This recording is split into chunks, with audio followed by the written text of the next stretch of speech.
ಅದಕ್ಕಾಗಿ ನಾನು ಮತ್ತೆ ಮತ್ತೆ ಕುವೆಂಪುವನ್ನು ಓದಿಕೊಳ್ಳುವ ಅಥವಾ ಮಾತನಾಡುವ, ಆ ಮೂಲಕ ನಮ್ಮಲ್ಲೊಂದಷ್ಟು ವಿವೇಕವನ್ನು ತುಂಬಿಕೊಳ್ಳೋದಕ್ಕೆ ಬೇಕಾಗಿರುವ ದಾರಿಯನ್ನು ಕಂಡುಕೊಳ್ಳೋದಕ್ಕೆ ಒಂದಷ್ಟಕ್ಕೆ ಹುಡುಕಾಟ ಮಾಡ್ಬೋದು ಅಂತ ಅನಿಸುತ್ತೆ. ಈ ಕಾರಣಕ್ಕೆ ಈ ಶಿವರಾಮ ಕಾರಂತ ವೇದಿಕೆಯ ಅಧ್ಯಕ್ಷರಾದಂಥ ದೀಪಾ ಪಡ್ಕೆ ಮೇಡಮ್ ಅವರಿಗೆ ನನ್ನ ಅತ್ಯಂತ ಪ್ರೀತಿಯ ಕೃತಜ್ಞತೆಗಳನ್ನ ಸಲ್ಲಿಸ್ತೇನೆ.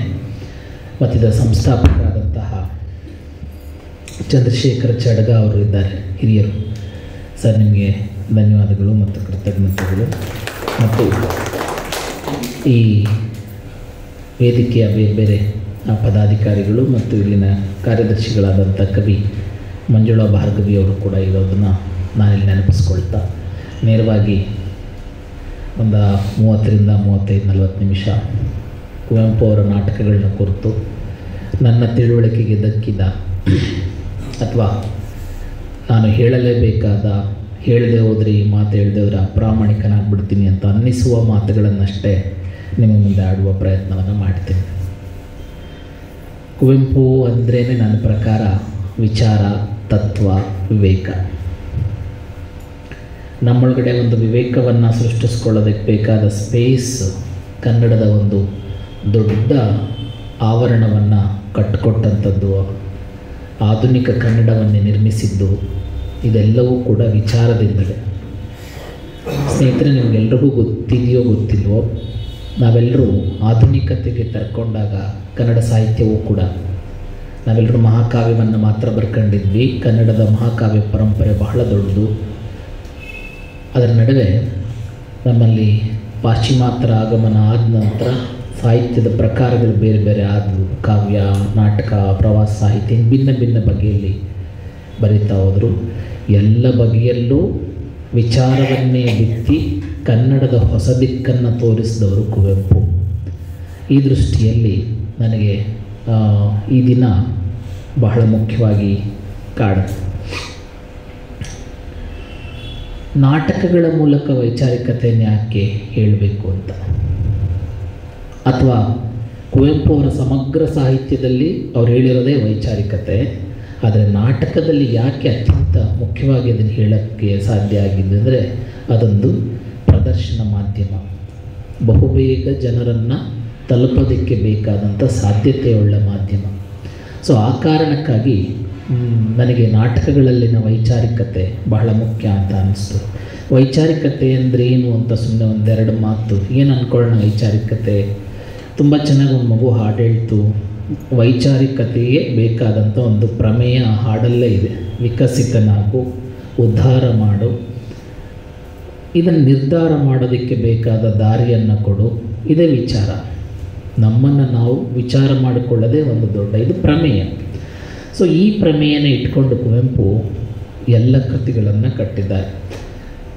ಸಮಾಜ ಮತ್ತು ವ್ಯಕ್ತಿ ಈ ಎರಡನ್ನು ಅರ್ಥ ಮಾಡ್ಕೊಳ್ತಾನೆ ನಮ್ಮನ್ನು ನಾವು ಪರಸ್ಪರ ಏನಂತಾರೆ ಈ ಸೋಸಿಕೊಳ್ಳೋದು ಅಂತಾರೆ ನೋಡಿ. ಎಲ್ಲ ವಿಶ್ವಮಾನವ ಸಂದೇಶ ತುಂಬ ಚೆನ್ನಾಗಿ ಹೇಳಿದ್ರು ಮೇಡಮು. ಆ ವಿಶ್ವಮಾನವ ಸಂದೇಶದ ಇನ್ನೊಂಚೂರು ವಿಸ್ತರಿಸ್ತೀನಿ. ಏನಂದರೆ ನಾವೆಲ್ಲರೂ ವಿಶ್ವಮಾನವರಾಗೆ ಹುಟ್ಟಿರ್ತೀವಿ, ಬೆಳೀತಾ ಬೆಳೀತಾ ಅಲ್ಪರಾಗ್ತೀವಿ. ಅದಕ್ಕೆ ಜಾತಿ ಸೇರಿಸ್ಕೊತೀವಿ, ಬಣ್ಣ ಸೇರಿಸ್ಕೊತೀವಿ, ಲಿಂಗ ಸೇರಿಸ್ಕೊತೀವಿ. ನಮ್ಮ ಅಕ್ಕಪಕ್ಕದವ್ರನ್ನೇ ಅಥವಾ ನಮ್ಮ ದೊಡ್ಡಪ್ಪ ದೊಡ್ಡಮ್ಮದನ್ನೇ ಅವ್ರ ಮನೆ ಮಾತಾಡಿಸ್ಬೇಡ ಅಂತ ಮಗುಗೆ ಹೇಳ್ಕೊಡ್ತೀವಿ, ಅವ್ರ ಅತ್ತೆ ಮನೆಗೆ ಹೋಗ್ಬೇಡ ಅಂತ ಹೇಳ್ಕೊಡ್ತೀವಿ. ಎಷ್ಟು ಸುಂದರವಾಗಿದ್ದ ಮಗುವಿನ ಮನಸ್ಸನ್ನು ನಾವೇನು ಮಾಡ್ತೀವಿ, ಅಲ್ಪರನ್ನಾಗಿ ನಾವೇ ಮಾಡ್ಕೊತಾ ಇರ್ತೀವಿ. ಈ ಚಿಂತನೆಯನ್ನು ಕುವೆಂಪು ಅವರು ಎಲ್ಲ ದೃಷ್ಟಿಯಲ್ಲೂ ದಾರ್ಶನಿಕವಾಗಿ ನಮಗೆ ಕಟ್ಟಿಕೊಟ್ಟೆ. ದರ್ಶನ ಅಂತ ಹೇಳ್ಬೋದು. ಈಗ ರಾಮಾಯಣ ದರ್ಶನದಲ್ಲೇ ಶ್ರೀರಾಮಚಂದ್ರ ಅಳ್ತಿದ್ದ ತುಂಬ ಜೋರಾಗಿ ಮಗುವಾಗಿದ್ದಾಗ. ಕಾವ್ಯ, ನಾಟಕ ಎರಡು ಬೇರೆ ಅಲ್ಲ. ಚಂದ್ರ ಬೇಕು ಅಂತ ಯಾರ ಕೈಲೋ ಒಂದು ಅಳುವನ್ನು ಸಮಾಧಾನ ಮಾಡೋಕ್ಕಾಗಲಿಲ್ಲ. ಮಂಥರೆ ಬಂದಳು, ಮನೆ ಒಳಗಡೆ ಹೋಗಿ ಕನ್ನಡಿ ತೊಗೊಂಬಂದ್ಲು. ಕನ್ನಡಿ ಎದುರುಗಡೆ ಚಂದ್ರ ಸಿಕ್ತು, ಮಗು ಮುಟ್ತು. ಅದನ್ನು ಮುಟ್ತು ಮಗು, ಓ ಚಂದ್ರ ಸಿಕ್ಬಿಟ್ಟ ಅಂತ ಅದು ನಗೋದಕ್ಕೆ ಶುರು ಮಾಡ್ತು. ನಕ್ಕ ತಕ್ಷಣ, ಮಗು ನಕ್ಕಿದ ತಕ್ಷಣ ಏನು ಮಾಡ್ತೀರಿ ಹೇಳಿ? ಈಗ ನೀವೇ ಒಂದು ಮಗುನ, ತುಂಬ ಅಳ್ತಿದ್ದ ಮಗುವನ್ನು ಸಮಾಧಾನ, ನನ್ನಿಂದ ಮಗು ಅಳು ನಿಲ್ಲಿಸ್ತು ಅಂತಂದ್ರೆ ಅದೊಂದು ದೊಡ್ಡ ಹೆಮ್ಮೆ ಮತ್ತು ಗರ್ವ. ಆ ಮಗುನ ಅಪ್ಕೋತೀವಿ, ಮುದ್ದಾಡ್ತೀವಿ, ಮತ್ತೊಂದು ಮಾಡೋಕ್ಕೆ ಹೋಗ್ತೀವಿ. ಮಂಥರೆ ಮಾಡಿದ್ದು ಅದನ್ನೇ. ಶ್ರೀರಾಮಚಂದ್ರನಕ್ಕೆ ಬಿಟ್ಟ, ಎತ್ಕೊಳ್ಳೋಕೆ ಹೋದ್ಲು, ತಳ್ಳಿದ್ರು, ನೀನು ದಾಸಿ, ನೀನು ಹೀನ ಕುಲದವಳು. ಆಗ ತುಂಬ ತಾಯ್ತನದಿಂದ ಬಂದ ಮಂಥರೆಯ ಮನಸ್ಸಿನಲ್ಲಿ ಸಹಜವಾಗಿಯೇ ಭರತನನ್ನು ಅಪ್ಪಿ ಮುದ್ದಾಡುತ್ತಿದ್ದ ಮತ್ತು ಕೈಕೇಯಿ ಮೇಲೆ ಪ್ರೀತಿ ಇದ್ದ ಕಾರಣಕ್ಕೆ ಭರತ ರಾಜ ಆಗಬೇಕು ಅಂತ ಆಸೆ ಪಟ್ಟಿದ್ಲು. ಈ ದರ್ಶನವನ್ನು ನನಗೆ ಕಾಣಿಸಿದ್ದು ಕುವೆಂಪು. ಅದಕ್ಕೆ ಅವಳು ಬರೀ ಮಂಥರೆಯಲ್ಲ, ಮಂಥರ ಲಕ್ಷ್ಮಿ ಅಂತ ಕರೆದರು. ಈ ಬಗ್ಗೆ ಅನೇಕ ದರ್ಶನಗಳು ನಾವು ಕಾಣದ, ನಾವು ನೋಡದ, ನಮ್ಮ ಗ್ರಹಿಕೆಯಿಂದ ಆಚೆಗೆ ಇರುವ ಬಹುದೊಡ್ಡ ದರ್ಶನಗಳನ್ನು ಕುವೆಂಪು ಅವರು ತಮ್ಮ ಎಲ್ಲ ಕೃತಿಗಳಲ್ಲಿ ಕೊಟ್ಟಿದ್ದಾರೆ, ಮುಖ್ಯವಾಗಿ ನಾಟಕಗಳಲ್ಲಿ ಕೊಟ್ಟಿದ್ದಾರೆ. ಒಂದು ಅಡಿಪಾಯ ಥರ ಅದನ್ನು ಅಷ್ಟೇ ಇಟ್ಕೊಳ್ಳಿ.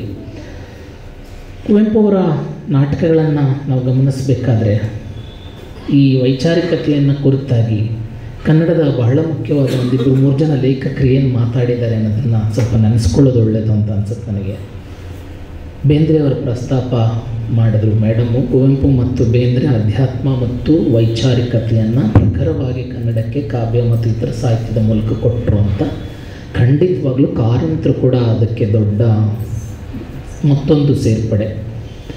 ಬಹುಶಃ ಈ 3 ಜನ ಕನ್ನಡದ ಲೇಖಕರು ಕನ್ನಡಕ್ಕೆ ಕೊಟ್ಟ ವೈಚಾರಿಕತೆ ಮತ್ತು ಅಧ್ಯಾತ್ಮದ ಒಂದು ತೂರ್ಯ ಸ್ಥಿತಿ ಇದೆಯಲ್ಲ, ಇನ್ಯಾವ ಲೇಖಕರು ಕೊಡಲಿಕ್ಕೆ ಸಾಧ್ಯ ಆಗಿಲ್ಲ. ಕುವೆಂಪು, ಬೇಂದ್ರೆ, ಕಾರಂತ.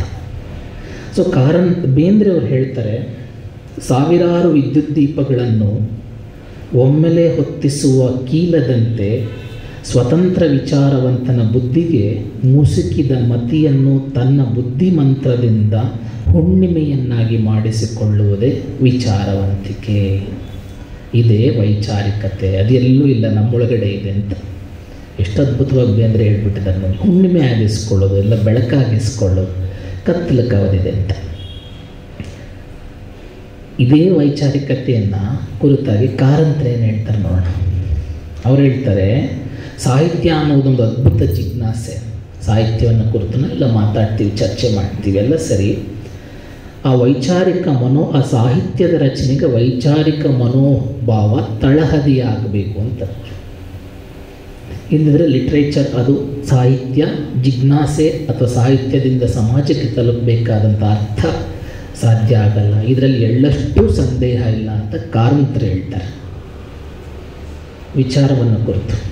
ಇನ್ನೊಬ್ಬರ ಮಾತನ್ನು ನೆನಪಿಸ್ಕೊಂಡು ಮುಂದಕ್ಕೆ ಹೋಗ್ತೀನಿ ನಾನು. ಇನ್ನು ತುಂಬ ಮುಖ್ಯವಾದ ಮಾತುಗಳು ಆಡೋದಿದ್ದಾವೆ. ನಿರಂಜನ ಕನ್ನಡದ ಪ್ರಗತಿಶೀಲ ಸಂದರ್ಭದ ಬಹಳ ಮುಖ್ಯ ಲೇಖಕ, ಬರಹಗಾರ. ಅವರೇನು ಹೇಳ್ತಾರೆ, ಗತಕಾಲದ ಪ್ರತಿನಿಧಿಯಾಗಿ ವರ್ತಮಾನ ಕಾಲದ ಕಷ್ಟ ಸುಖಗಳ ಪಾಲುದಾರನಾಗಿ ಭವಿಷ್ಯದ ಹರಿಕಾರನಾಗಿ ನಿರ್ವಹಿಸಲೇಬೇಕಾದಂಥ ಚಾರಿತ್ರಿಕ ಪಾತ್ರ ವಿಚಾರ. ನೋಡಿ, ಈ 3 ಜನ ಲೇಖಕರು ಹೇಳಿದ ಮಾತುಗಳನ್ನೆಲ್ಲ ಕುವೆಂಪು ಅವರು ಒಂಥರ ಪ್ರಮೇಯದ ರೀತಿಯಲ್ಲಿ ನೋಡಿ, ಸರ್ವೋದಯ, ವಿಶ್ವಮಾನವ ಸಂದೇಶ ಅಥವಾ ಮಂತ್ರಮಾಂಗಲ್ಯ ಈ ಥರ ನಮಗೆ ಪ್ರಮೇಯದ ರೀತಿಯಲ್ಲಿ ಕೊಟ್ಬಿಟ್ಟಿದ್ದಾರೆ. ಸೊ ಈ ವಿಚಾರಗಳನ್ನಿಟ್ಕೊಂಡು ಒಂದಷ್ಟು ಅವರ ನಾಟಕಗಳ ಮೇಲೆ ಬೆಳಕು ಚೆಲ್ಲಬಹುದಾದ ಅಥವಾ ಅವರ ನಾಟಕಗಳನ್ನ ಅರ್ಥ ಮಾಡಿಕೊಳ್ಳಬಹುದಾದ ದಾರಿಯನ್ನು ನೋಡೋಣ. ಈ ಕುವೆಂಪು ಅವರ ವೈಚಾರಿಕತೆಯನ್ನು ಗಮನ ಮಾಡಿಸ್ಕೊಳ್ಳೋದಕ್ಕೆ, ಅರ್ಥ ಮಾಡ್ಕೊಳ್ಳೋದಕ್ಕೆ ಒಂದಷ್ಟು ಕೀ ಪಾಯಿಂಟ್ಸ್ಗಳನ್ನು ಅಥವಾ ಒಂದಷ್ಟು ಕೀಲಿಗಳನ್ನು ಇಟ್ಕೊಳ್ಳೋದಾದರೆ, ಒಂದು ವಿಚಾರ ಸ್ವಾತಂತ್ರ್ಯ ಅಂತ ಅವ್ರು ಹೇಳ್ತಾರೆ. ಅದಕ್ಕೆ ಜಾತಿ, ಮತ, ಧರ್ಮ, ಸಮಾಜ ಇತ್ಯಾದಿ ಇವುಗಳನ್ನು ಕುರಿತು ಅವರು ಮಂಡಿಸಿರುವ ಅನೇಕ ಮಾತುಗಳನ್ನು ನಾಟಕಗಳಲ್ಲಿ ನಾವು ನೋಡಬಹುದು. ಇನ್ನು ಈ ಕುವೆಂಪು ಅವರ ನಾಟಕಗಳನ್ನು ಕುರಿತು ಒಂದಷ್ಟು ಮಾತಾಡಿ ಫೈನಲಿ ಒಂಚೂರು ಫೈಂಡಿಂಗ್ಸು ಮತ್ತು ಅವರ ನಾಟಕಗಳ ಮೇಲೆ ಪ್ರಭಾವ ಏನಾಗಿದೆ, ಯಾವೆಲ್ಲ ಕುವೆಂಪು ಅವರ ಒಟ್ಟು ನಾಟಕ ಅಂತ ನೀವು ಗಮನಿಸೋದು ಬೇಡ, ಒಟ್ಟು ಸಾಹಿತ್ಯವನ್ನೇ ಗಮನಿಸಿದಾಗ ಒಂದು ಅವ್ರ ಮೇಲೆ ಅಧ್ಯಾತ್ಮ ಅಂತ ಬಂದ ತಕ್ಷಣ ವಿವೇಕಾನಂದ, ರಾಮಕೃಷ್ಣ ಪರಮಹಂಸರು ಪ್ರಭಾವ ಆಗಿದೆ. ವಿಚಾರ ಅಂತ ಬಂದ ತಕ್ಷಣ 100ಕ್ಕೆ 100 ಭಾಗ ಕಾರ್ಲ್ ಮಾರ್ಕ್ಸ್ ಅವರನ್ನು ಪ್ರಭಾವಿಸಿದ್ದಾರೆ. ಮತ್ತು ಗಾಂಧಿಯವರ ಚಿಂತನೆ ಮತ್ತು ಸರ್ವೋದಯದ ಪರಿಕಲ್ಪನೆ ಕುವೆಂಪು ಅವರನ್ನು ಪ್ರಭಾವಿಸಿದೆ. ಆ ಅಂಶಗಳಿಟ್ಕೊಂಡೇ ನೀವು ಸುಮ್ಮನೆ ಹುಡುಕಾಟ ಮಾಡೋಕ್ಕೆ ಹೋದರೆ ಅವೆಲ್ಲವೂ ಅದರಲ್ಲಿ ಸಿಗುತ್ತೆ. ಅದನ್ನು ಒಂಚೂರು ವಿಸ್ತರಿಸಿ ನಾಟಕಗಳ ವಿಚಾರ ಬಂದಾಗ ನಾನು ಅದನ್ನು ಹೇಳ್ತೀನಿ. ಸ್ನೇಹಿತರೆ, ಮುಖ್ಯವಾಗಿ ಕುವೆಂಪು ಅವರ ನಾಟಕಗಳು ಒಂದು 12 ನಾಟಕ ಪ್ಲಸ್ 2 ಮಕ್ಕಳ ನಾಟಕ ಅಂತ ಇಟ್ಕೊಂಡ್ರು ಒಂದು 14 ಕೃತಿಗಳು ಅವರು ಬರೆದಿದ್ದಾರೆ. ನನಗೆ ನಾನೊಬ್ಬ ನಾಟಕಕಾರನಾಗಿ, ಒಬ್ಬ ಪ್ಲೇರೈಟ್ ಆಗಿ ಯಾಕೆ ನಾಟಕದ ಬಗ್ಗೆ ನಾಟಕ ಬರಿಬೇಕು ಅಂತ ಅನಿಸುತ್ತೆ,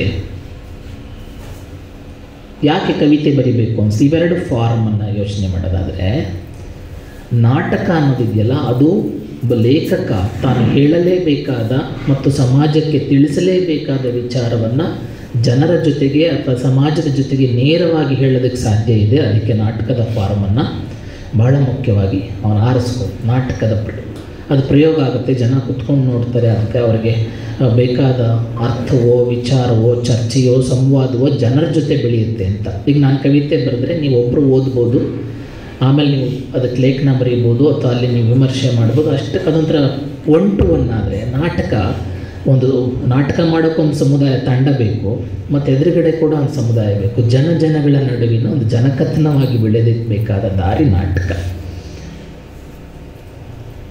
ಅವರು ಮೊದಲು ಬರೆದ ನಾಟಕ ಮಕ್ಕಳ ನಾಟಕ. ಕುವೆಂಪು ಅವರು ಮೋಡಣ್ಣನ ತಮ್ಮ ಅಂತ ಕಾವ್ಯ ಬರೆಯೋದಕ್ಕಿಂತ ಕೊಳಲು 1930, ಅದಕ್ಕಿಂತ ಮೊದಲು ಬರೆದಿದ್ದು ನಾಟಕ. ಇನ್ನೊಂದು ನಾಟಕ ನನ್ನ ಗೋಪಾಲ. ಇವೆರಡು ಮಕ್ಕಳ ನಾಟಕಗಳನ್ನು ಅವರು ಬರ್ತಾರೆ. ಈ 2 ನಾಟಕಗಳನ್ನ ಒಂಚೂರು ಚರ್ಚೆ ಮಾಡಿ ಆಮೇಲೆ ಉಳಿದ ನಾಟಕಗಳು ಮುಖ್ಯವಾದ ಒಂದು 3-4 ನಾಟಕಗಳ ಪ್ರಸ್ತಾಪವನ್ನು ಮಾಡುವ ಪ್ರಯತ್ನವನ್ನು ಮಾಡ್ತೇನೆ. ಈ ಮೋಡಣ್ಣನ ತಮ್ಮ ಅನ್ನೋ ನಾಟಕ ಇದೆಯಲ್ಲ, ಈ ನಾಟಕದಲ್ಲಿ ಪ್ರಕೃತಿಯನ್ನು ತುಂಬ ಗಾಢವಾಗಿ ಪ್ರೇಮಿಸುವಂಥ ಕವಿ ಕನ್ನಡದಲ್ಲಿ ಇದ್ದರೆ ಅದು ಕುವೆಂಪು ಅನ್ನೋದು ತುಂಬ ಸ್ಪಷ್ಟ ಮತ್ತು ನಿಖರ. ನೀವು ಯಾವುದೇ ಕೃತಿಯನ್ನು ತಗೊಳ್ಳಿ ಪ್ರಕೃತಿಯನ್ನು ನೋಡ್ಬೋದು. ಈ ನಾಟಕ ಒಂದು ಗೀತ ನಾಟಕದ ಮಾದರಿಯಲ್ಲಿದ್ದು ಪ್ರಕೃತಿ ಪ್ರೇಮವನ್ನು ಅಥವಾ ಗಿರಿ ಶಿಖರ ನೀರು ತೊರೆ ಇವುಗಳನ್ನ ಅರ್ಥ ಮಾಡ್ಕೊಳ್ಳೋದಕ್ಕೆ ಬೇಕಾದಂಥ ಒಂದು ಹಾದಿಯನ್ನು ನಮಗೆ ಹಾಕ್ಕೊಡ್ತು. ಅಂದರೆ ಕುವೆಂಪು ಅವರ ಯೌವನ ಅಥವಾ ತಾರುಣ್ಯದ ವ್ಯವಸ್ಥೆಯಲ್ಲಿ ಅವರು ಕನಸು ಕಾಣ್ತಾ ಇರೋದು ಯಾವುದು, ಪ್ರಕೃತಿಯ ಜೊತೆಗೆ ಒಡನಾಟ ಬಹಳ ಮುಖ್ಯ ಮನುಷ್ಯನಿಗೆ ಅಂತ. ಸುಮ್ಮನೆ ಸಹಜವಾಗಿ ಯೋಚನೆ ಮಾಡಿ, ನಾವು ಪ್ರಕೃತಿಯ ಜೊತೆಗೆ ಎಷ್ಟು ಒಡನಾಡ್ತಾ ಇದ್ದೀವಿ ಇವಾಗ, ಮತ್ತು ನಾವು ಯಾವ ಸ್ಥಿತಿಯನ್ನು ನಮ್ಮ ಭೂಮಿಗೆ ತಂದಿಟ್ಟಿದ್ದೇವೆ ಅಂತ. ಪ್ರಕೃತಿಯ ಜೊತೆಗೆ ಒಂದು ಅವಿನಾಭಾವ ಸಂಬಂಧ ಇಟ್ಕೊಳ್ಬೇಕು ಅನ್ನೋ ಒಂದು ವಿಚಾರವನ್ನು, ಅಫ್ಕೋರ್ಸ್ ಅದು ವೆಸ್ಟಿಂದ ಬಂದಿದ್ದಿರ್ಬೋದು, ನಮ್ಮಲ್ಲಿ ಇರಲಿಲ್ಲ ಅಂತೇನಿಲ್ಲ, ನಮ್ಮಲ್ಲೂ ಇತ್ತು. ಅಷ್ಟಾದಶ ವರ್ಣನೆಗಳಲ್ಲಿ ಎಲ್ಲ ಏನು ಕಾಡಿನ ವರ್ಣನೆ, ನೀರಿನ ವರ್ಣನೆ, ಸಮುದ್ರದ ವರ್ಣನೆ ಎಲ್ಲ ವರ್ಣನೆಗಳಿತ್ತು. ಒತ್ತಾಯದಿಂದ ಬರೀತಿದ್ರು. ಈಗ ಕೆಲವು ಕವಿಗಳು ಯಾವುದೋ ಒಂದು, ಈಗ ಮಲೆನಾಡಿನಲ್ಲಿರೋರು ಸಮುದ್ರ ನೋಡಿಂದಲೇ ಇದ್ದಾಗ ಸಮುದ್ರದಲ್ಲಿ ತಾವರೆಯ ಹೂಗಳು ಅರಳಿದವು ಅಂತ ಬರೆಯೋ ಚಾನ್ಸ್, ವರ್ಣನೆಗೋಸ್ಕರ ವರ್ಣನೆ ಬಂದ ಉದಾಹರಣೆಗಳು ಇದ್ದಾವೆ. ಆದರೆ ಪ್ರಕೃತಿ ಅನುಭವವಾಗುವುದಿದೆಯಲ್ಲ, ಅದನ್ನು ನಮ್ಮ ಒಳಗಡೆ ಸೇರಿಸಿದ್ದೆ ಕುವೆಂಪು. ನಮ್ಮ ಅನುಭವಕ್ಕೆ ದಾಟಬೇಕು ಅಂತ ಅದನ್ನು ಒಂದು ಪ್ರಕೃತಿಯನ್ನು ಒಂದು ವಿಚಾರವನ್ನು ನಮ್ಮ ಎದೆಯಲ್ಲಿ ಬಿತ್ತಿದ ಮೊದಲ ನಾಟಕ ಮಕ್ಕಳ ನಾಟಕ.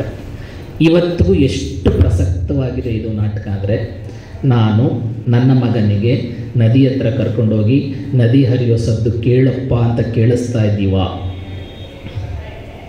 ಹಕ್ಕಿ ಹಾರುತ್ತಿದೆ ನೋಡಪ್ಪ ಅಂತ ತೋರಿಸ್ತಾ ಇದ್ದೀವ, ಹೂವು ಎಷ್ಟು ಸುಂದರವಾಗಿದೆ ಮುಟ್ಟು ನೋಡಪ್ಪ, ಕೀಳೋದು ಬೇಡ ಮುಟ್ಟು ನೋಡಪ್ಪ ಅಂತ ಅನಿಸ್ತಾ ಇದೆಯಾ, ಒಂದೇ ಮರದಲ್ಲಿ ಎಷ್ಟೊಂದು ಎಲೆಗಳು ಬೇರೆ ಬೇರೆ ಬಣ್ಣ ಇರುತ್ತಲ್ಲ, ಇದು ಯಾಕೆ ಅಂತ ನಾವು ಅರ್ಥ ಮಾಡಿಸ್ತಾ ಇದ್ದೀವ. ನನಗೆ ತುಂಬ ಕಾಡೋದು ಕುವೆಂಪು ಅವತ್ತು ಎತ್ತಿದ ವಿಚಾರ ಇವತ್ತಿಗೂ ಕೂಡ ಅಷ್ಟೇ ವರ್ತಮಾನ. ನಾವೆಲ್ಲರೂ ನಮ್ಮ ಮಕ್ಕಳನ್ನು ಕಾರ್ಟೂನಿನ ಮಕ್ಕಳನ್ನಾಗಿ ಮಾಡಿಬಿಟ್ಟಿದ್ದೇವೆ. ಅಲ್ಲಿ ಬರುವ ಬಣ್ಣವೇ ಬಣ್ಣ, ಅಲ್ಲಿ ಬರುವ ಧ್ವನಿಯೇ ಧ್ವನಿ, ಆ ಧ್ವನಿಯ ನಡುವೆ, ಪ್ರಕೃತಿಯ ನಡುವೆ ಅಗಾಧ ಬಣ್ಣ, ಅಗಾಧ ಧ್ವನಿಯನ್ನು ನಾವು ಹಾಗಾಗಿ ಈ ವಿಚಾರದ ಮೂಲಕ ತರುಣ ಕುವೆಂಪು ತನ್ನ ನಾಟಕದ ಆರಂಭವನ್ನು ಮಾಡಿತು. ಇದಾದಮೇಲೆ ಇನ್ನೊಂದು ತುಂಬ ಒಳ್ಳೆಯ ನಾಟಕ ನನ್ನ ಗೋಪಾಲ. ಎಲ್ಲ ನಾಟಕಗಳು ಸುಮ್ಮನೆ ನಾನು ಚೂರು ಹೇಳ್ತೀನಿ ಅಷ್ಟೇ, ಎಲ್ಲ ಮಾತಾಡೋಕ್ಕಾಗಲ್ಲ. ಹೇಳಬೇಕು ಅನ್ನೋ ಆಸೆ ತಯಾರಿನೂ ಭಾಳ ಮಾಡ್ಕೊಂಡು ಬಂದಿದ್ದೀನಿ, ಆದರೆ ಸ್ವಲ್ಪ ಹೇಳ್ತೀನಿ. ಈ ವಿಶ್ವಮಾನವ ಸಂದೇಶದ ಒಂದು ತೂರ್ಯ ಸ್ಥಿತಿ ನಾಟಕ ಅನಿಸುತ್ತೆ ನನಗೆ, ನನ್ನ ಗೋಪಾಲ ನಾಟಕ.